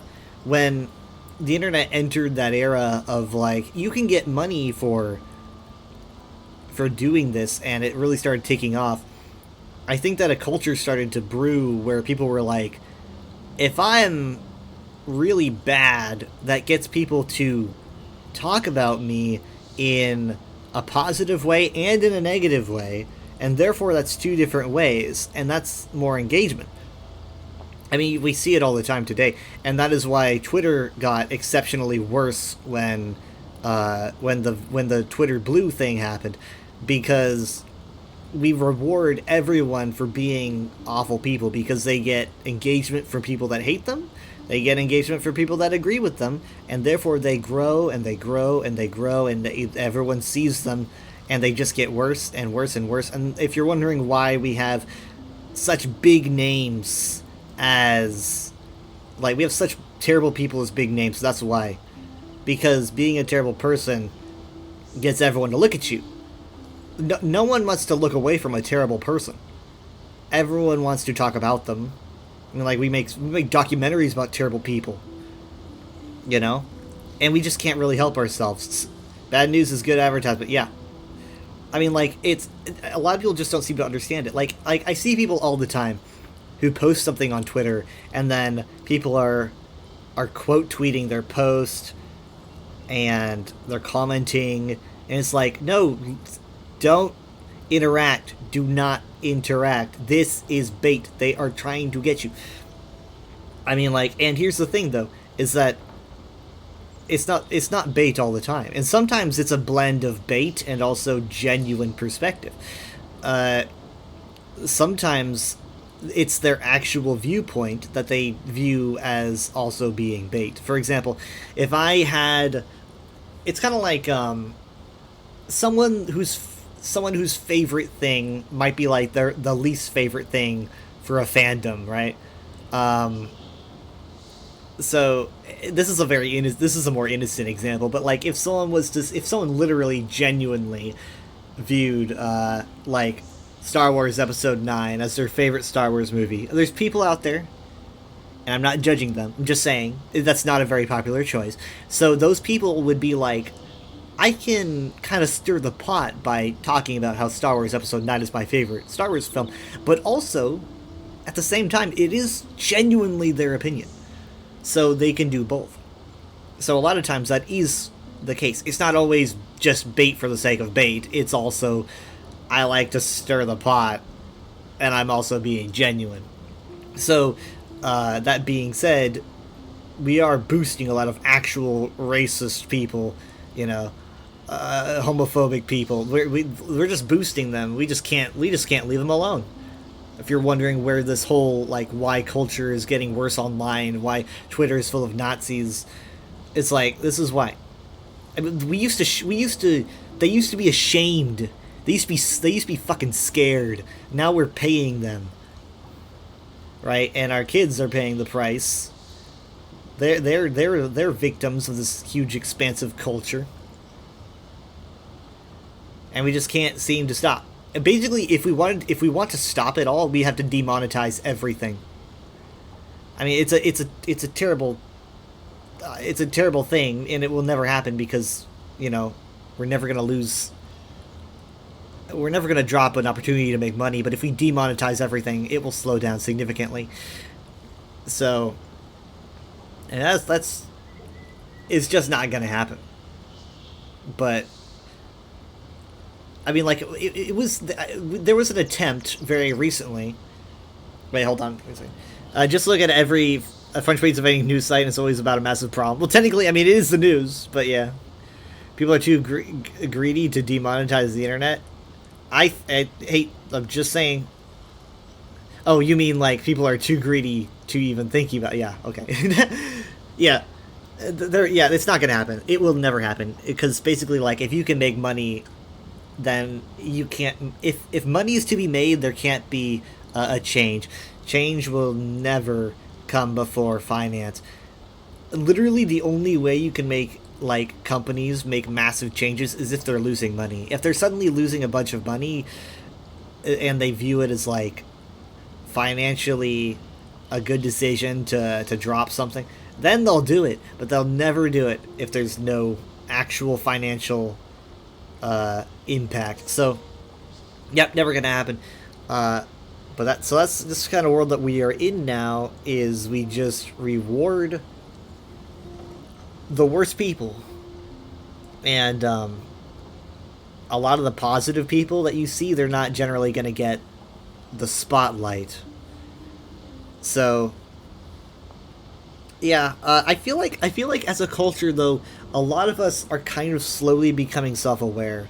I'm just gonna put this on a bit of a positive note. I feel like lately, over the past maybe a couple years, I feel like the acknowledgement and self-awareness of like rage bait culture has become larger. I think that we notice more, and I think that like pointing out stereotypes of like people falling down the alt-right pipeline is significantly more common than it used to be, because people are starting to notice a pattern.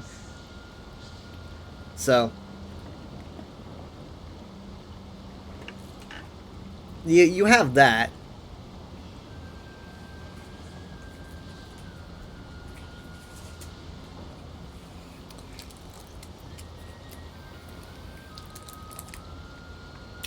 But like for me, I don't understand negative content on the internet.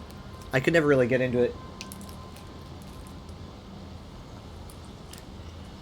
Like I will literally go out of my way to watch like a 3-hour YouTube video about why someone likes a thing, you know, like if they like something so much that they want to talk about it for 3 hours, it's like, I'll watch that. I enjoy watching that.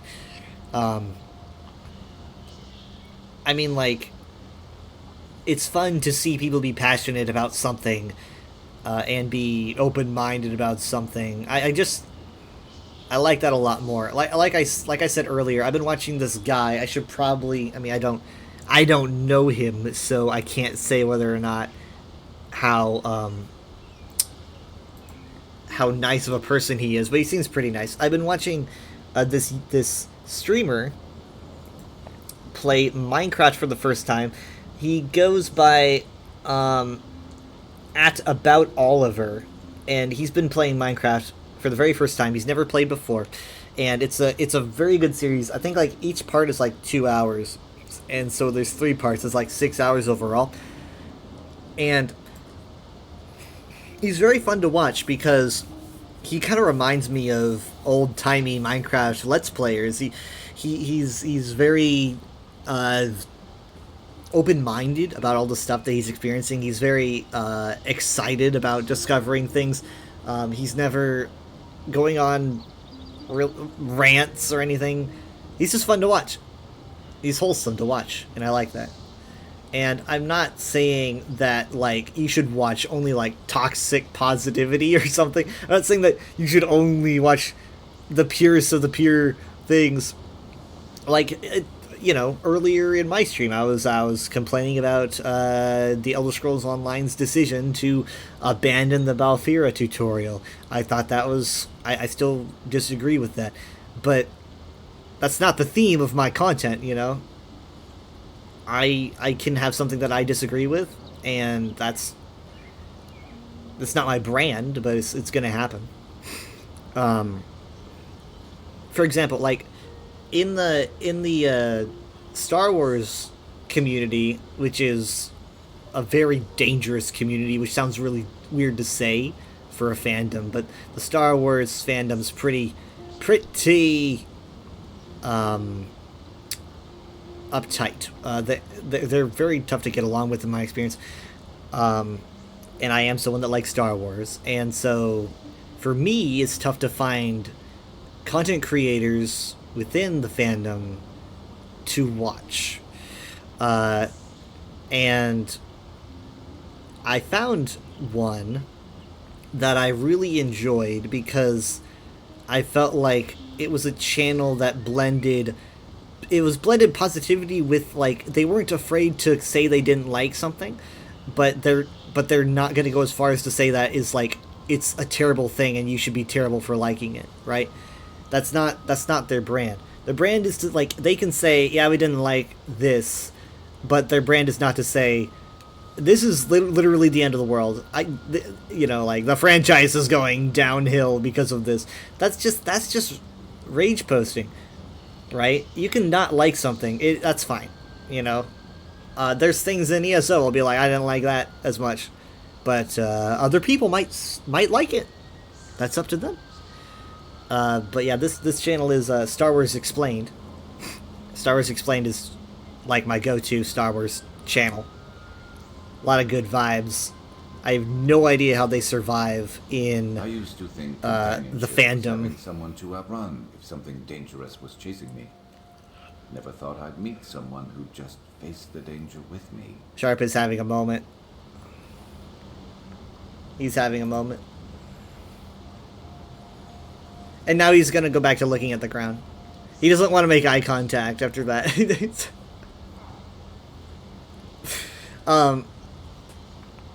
But yeah, so basically the theme of this conversation is just about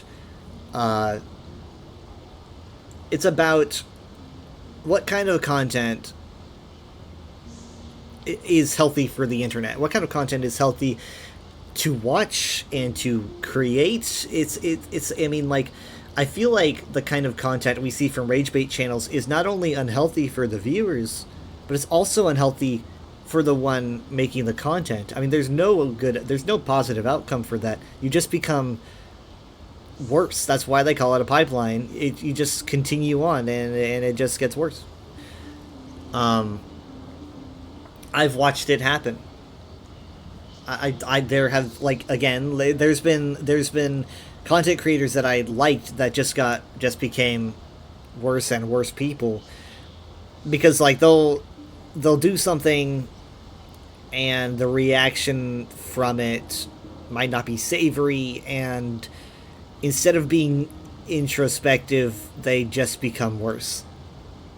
And that's basically the tipping point for a lot of these rage creators, is they will do something and the reception to it will just more like 9 times out of 10 they will decide to create a new type of fandom with it. I'm sure we know like 1 or 2 content creators that went downhill after maybe they might have said something or done something. I remember, I think it was last year, maybe it was the year before. There's an artist that I follow on Twitter. I don't want to like reignite old drama, so I'm not going to say the name, but this artist was known for making cute little drawings. He's very innocent and very funny, but he decided to branch out a bit and make a comic. And he started to make a comic that was probably, I want to say, like six parts. I think it was supposed to go to like maybe 10 or more, but as the comic proceeded, someone's getting stabbed. As the comic proceeded, it became very insensitive to a specific topic. It wasn't very sensitive, and it was also very misleading of a very particular topic. So it became very offensive in that way, and that was not his intention. You could tell that wasn't his intention. His perspective was one from complete ignorance of the subject material. He did not realize that he was just over my time on the internet, I've had to grow as a person, because I too, was not completely knowledgeable about things, and I would have gone about them the wrong way. And that's what he did. Now, the response to this comic was obviously, you can imagine, very, very negative. A lot of people saying you should be ashamed of yourself. A lot of a lot of quote tweets completely dismantling him. We're talking like probably like 20,000 likes and stuff. His entire reputation, you know, pretty much being attacked. And his response to this was to acknowledge that he had no idea what he was writing about. He acknowledged, he said, like, I had no idea that the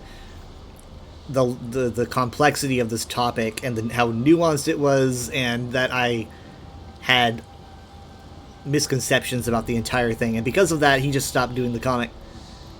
He said, "I'm sorry, and I will not do that again." And he grew from it, he learned from it, and he moved on.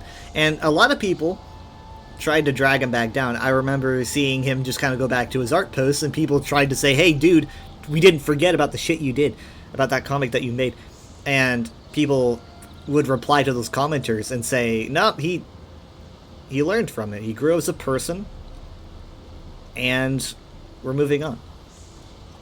And that does not happen very often.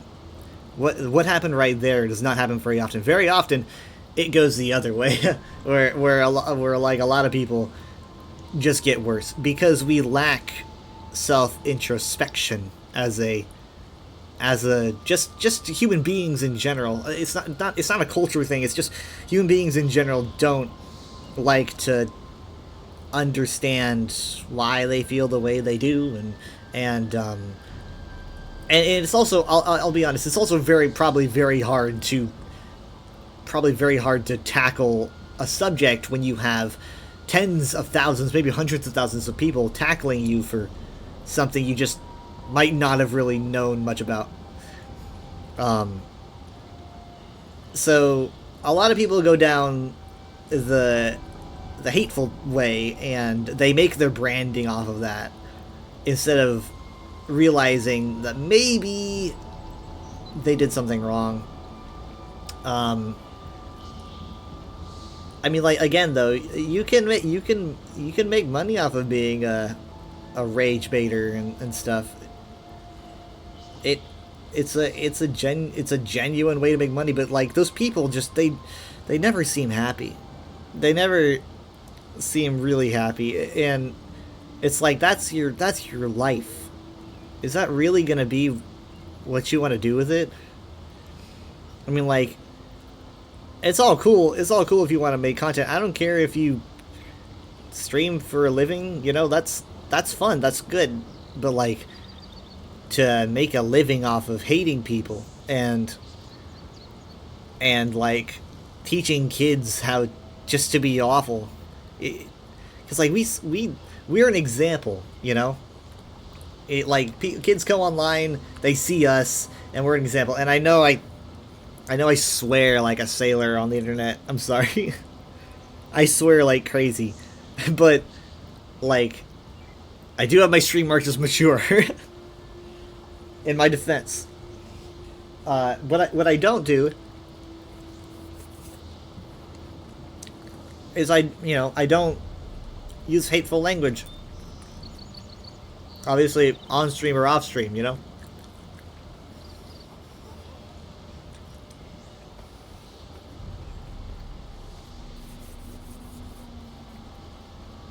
There are so many positive streamers out there. I never really watched Markiplier very much. But from what I've seen about him, he seems to be a very, very positive person. And I'm pretty glad that he's, you know, a role model for people. Because we need that kind of stuff. We need those kinds of role models. But yeah, I never really watched him.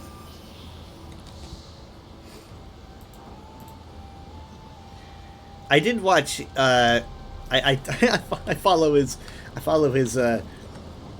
brother on the internet way more than I follow him, which is funny.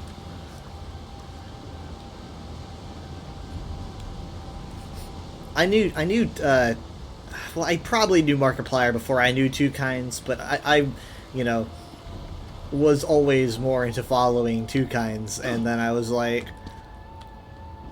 I was like, wow, their last names are so similar. That is so weird. It's such a specific last name.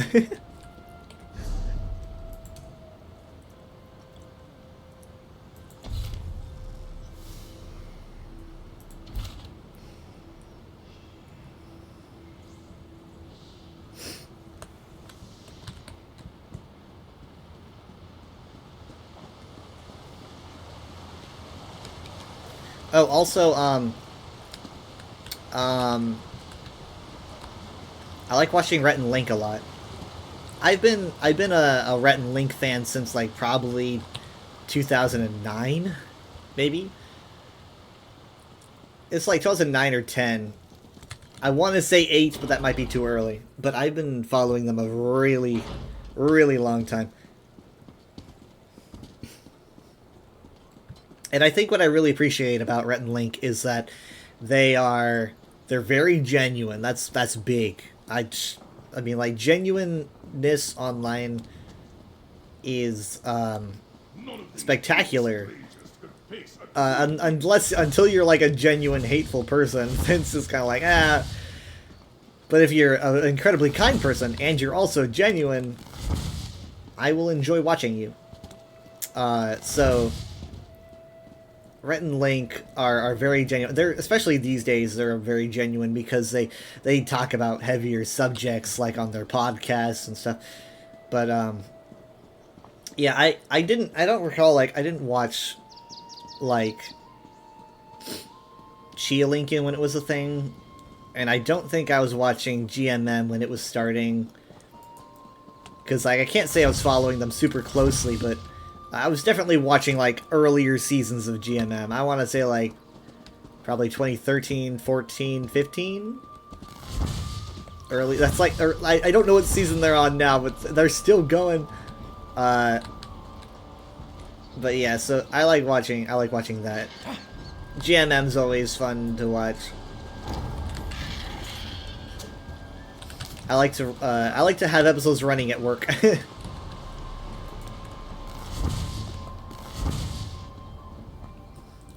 But also, I relate a lot with Rhett and Link in terms of, like, spiritual deconstruction, which they talk about yearly. Actually, they make a habit of annually talking about their deconstruction. I'm not like 100% on the same page as them,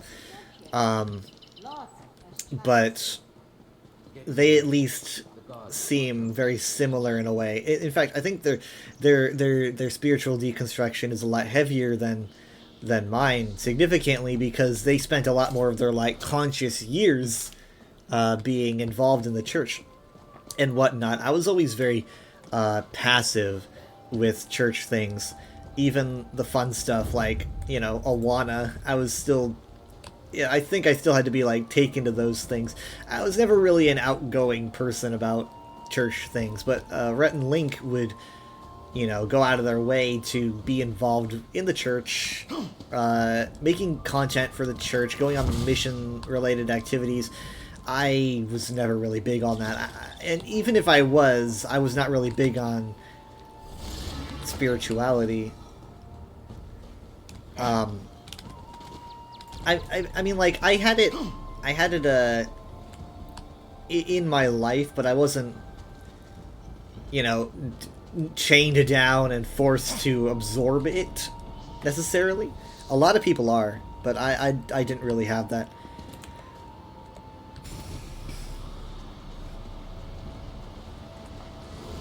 And I think that makes me pretty lucky, because it's like, I think that being around religious relatives but not being completely demanded to conform is kind of rare. But it's a luxury that I get. Granted, a few of them probably assume that I am some God-fearing, church-going Christian.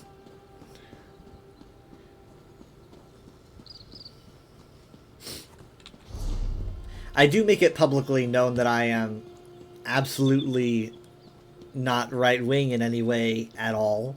I make posts about that on Facebook and stuff, so all my relatives know, but that doesn't necessarily mean I'm not Christian, at least these days it doesn't. These days you'll find a lot of people who are right-wing, you'll find a lot of people who aren't right-wing that are Christians. It's kind of interesting to watch. There's actually a church that I saw relatively recently somewhere around here that had like a pride flag on the side, and I think it said like "You belong" or something like that. It's a church. I'm in Texas, by the way, so you don't really know what you're gonna find when it comes to people who are religious and their perspectives on things. And I think that a lot of times that confusion just hurts things.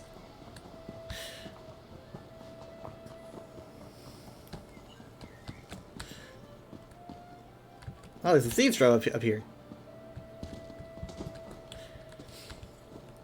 Because having people be religious, be like Christian but not be right-wing is actually becoming more and more popular these days with this huge political divide that's occurring, you know? Like, it's pretty fascinating as me, like someone that loves watching, like, studying groups of people and movements. It's really interesting to watch.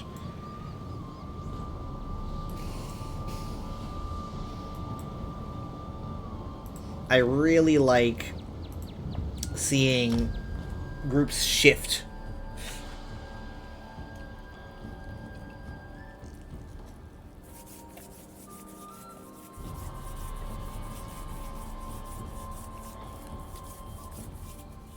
Like currently, I don't make it like a daily thing, but every now and then I actually poke my head into I put on my protective gear and I poke my head into the Trump Reddit because I want to see what's going on over there due to stuff that's happening right now.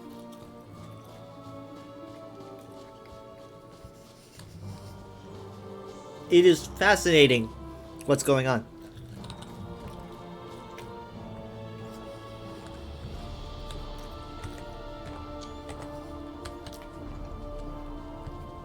Because currently what's going on that Reddit is that you're seeing a lot of people start to get disillusioned.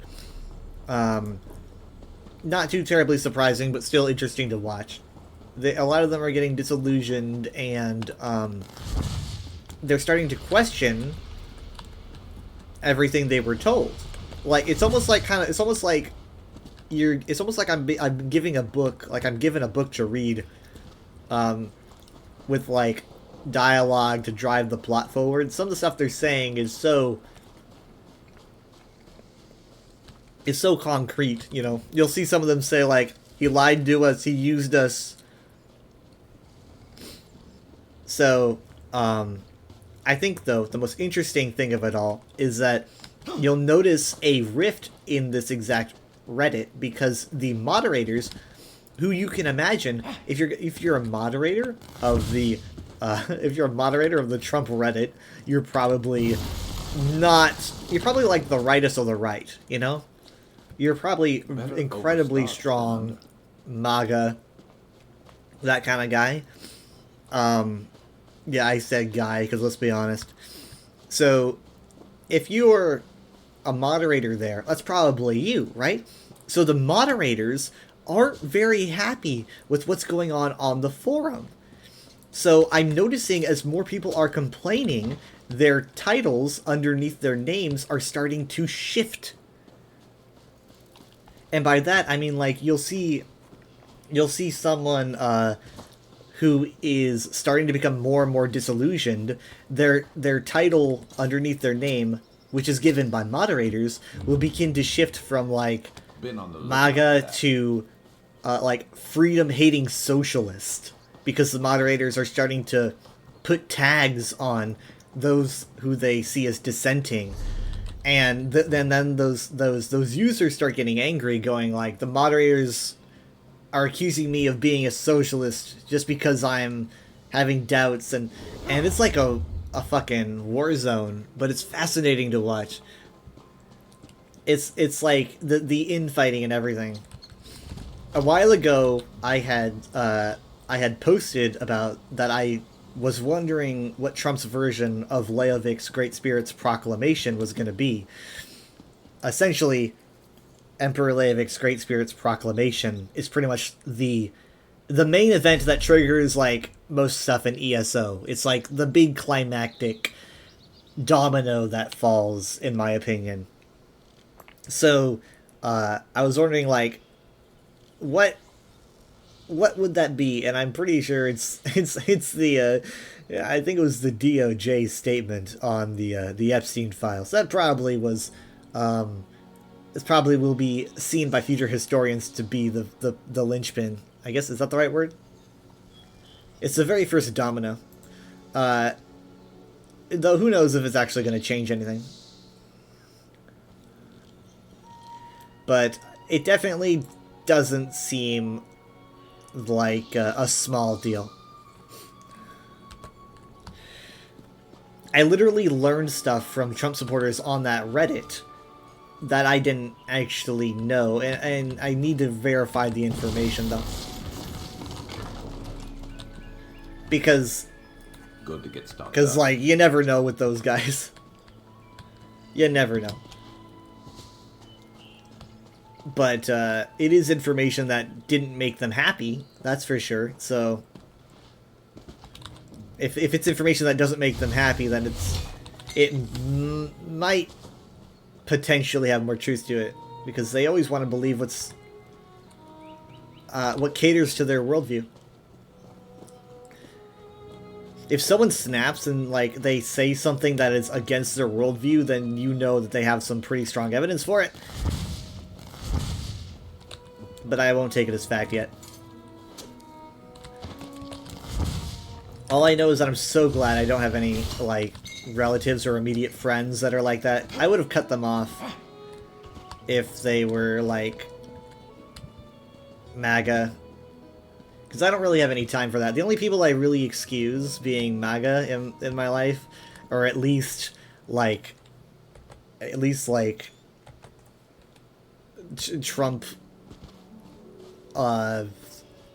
endorsers, would just be my grandparents. Because let's face it, I mean, it just kind of comes with the term. I mean, not all elderly people are going to be like that, but if you were living your entire life as missionaries, and you basically at that point you basically just endorse any Republican that shows up, doesn't matter who.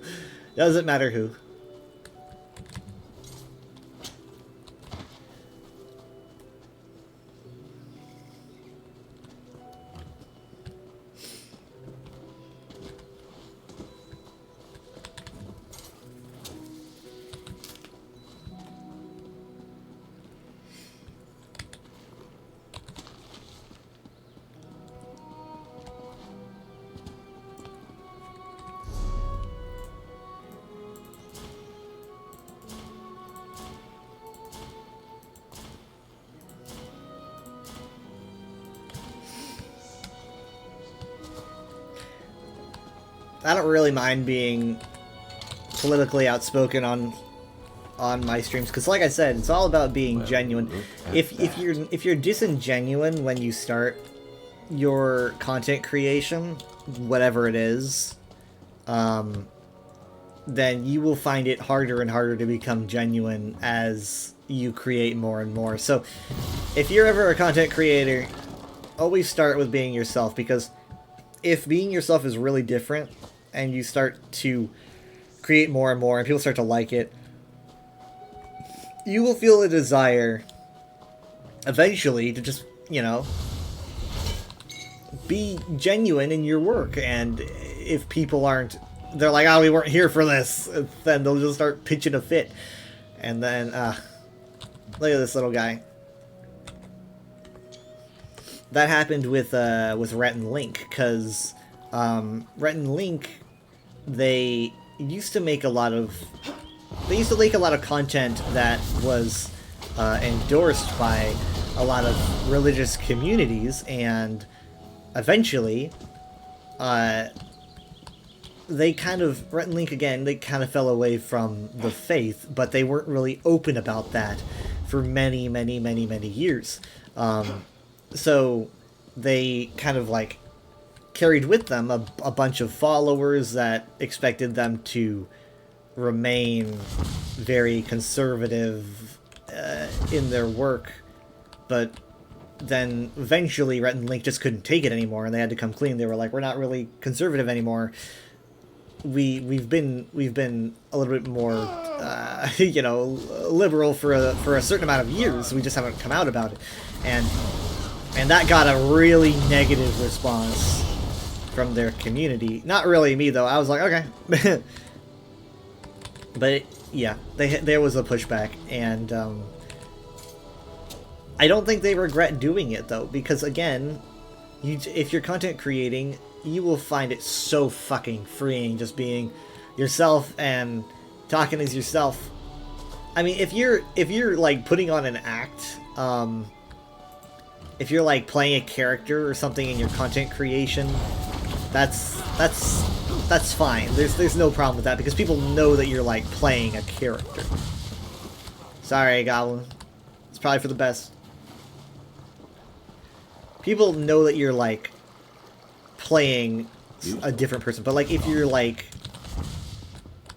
hiding a certain part of you that you eventually will want to express, that's probably gonna be an issue.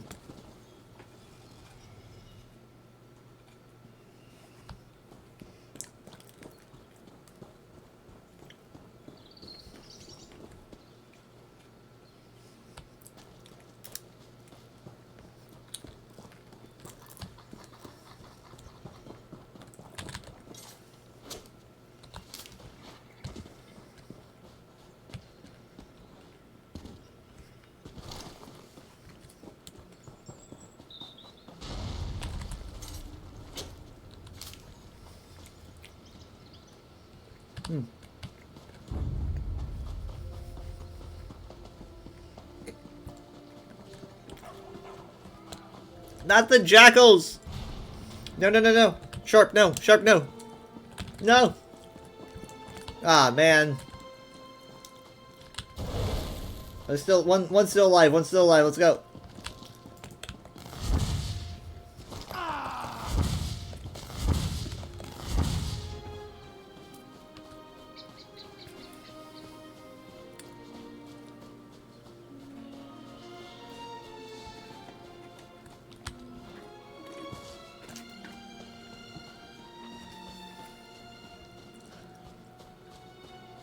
Anyway, I didn't think I was going to be going this long. My god. I have done nothing but just walk around.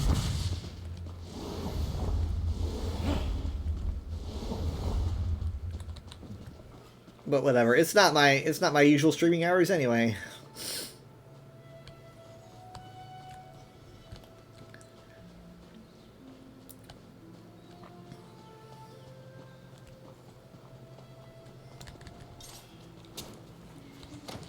Good to get stocked up.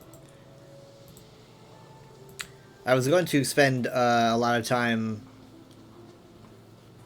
cleaning the house before Mom and Dad got here, but apparently that was already taken care of. At least most of it.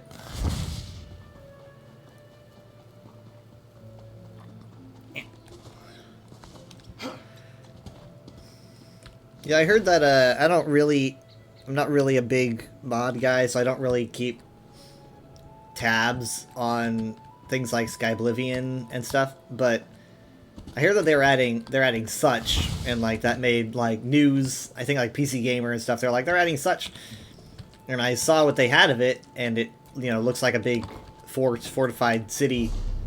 I don't know why they didn't make it look more like it does in ESO, but I guess you could always, I don't know, speculate that they added fortified walls and stuff to it.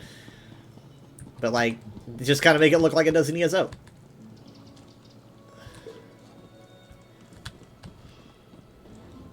I know that they're, they're adding the Sever, which is pretty fun. I'm again not really a big mod guy, but the fact that they're adding the Sever to the Deadlands is pretty cool. Like seeing the Sever done in like Skyrim engine would be pretty sweet. For those that don't know, the Sever is the stormy, like, apocalyptic portion of the Deadlands. So, like, this portion of the lightning and acid and all that stuff. The burn is what you generally think of when you think of the Deadlands.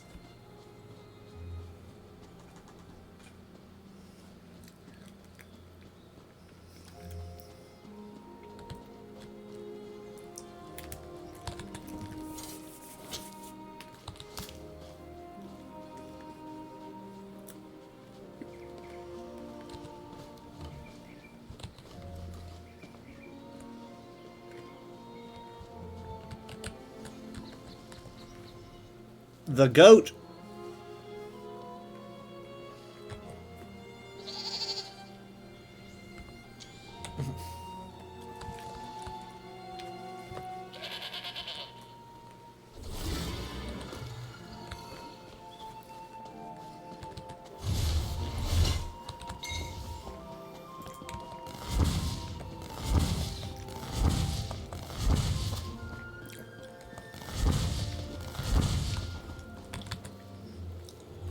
I wonder if they're gonna do ESO meetups like at QuakeCon regularly.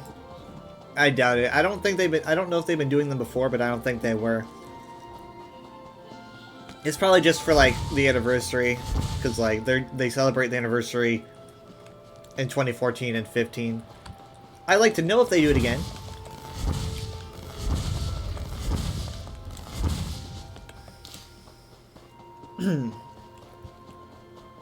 Because I certainly am not a huge fan of Last Times, but...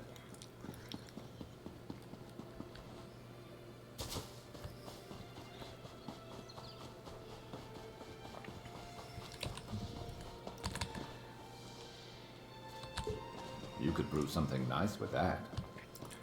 So funny, the new endeavors pop up not too long from now. It's like an hour and 30 minutes. Honestly, I should probably...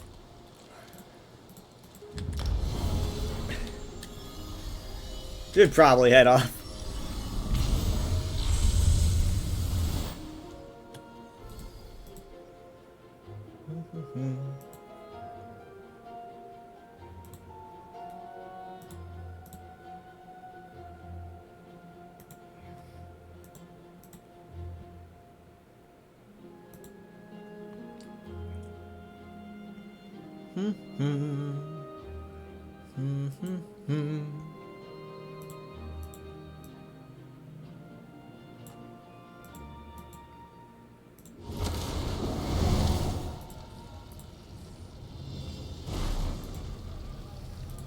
Alright.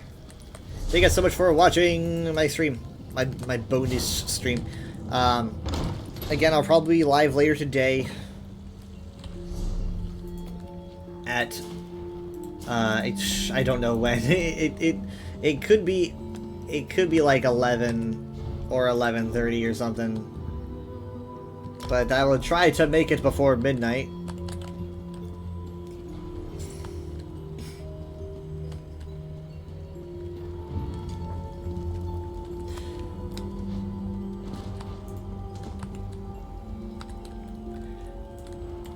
And then Saturday will be the UESP stream, probably at like 4 or 5 p.m. Central. And then my own stream at like probably 8 p.m. Central, maybe later. Maybe like 8:30 or something. And then Sunday, I want to try to start at 6 on Sunday. 6 p.m. Central. Because I want to try to do Minecraft and like to make it easier for people to get in on that without it being too late, and us to still get a few hours. I wanted to start it at 6, so like probably like 6 to 9. It could be nice. Last time flew by because it was so fun. And also, everyone seemed to enjoy it. Let's see, who should we raid?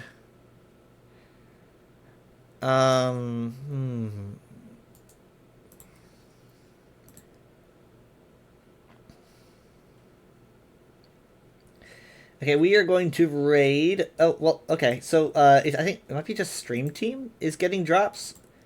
Because I'm not doing the drop thing. Ninja Pulse is live. And I guess they are part of the whole drop thing. So, I will send you guys over to them. Thank you so much for being here. It is appreciated. Give me a second to get the raid ready. I will see you guys next time. Bye.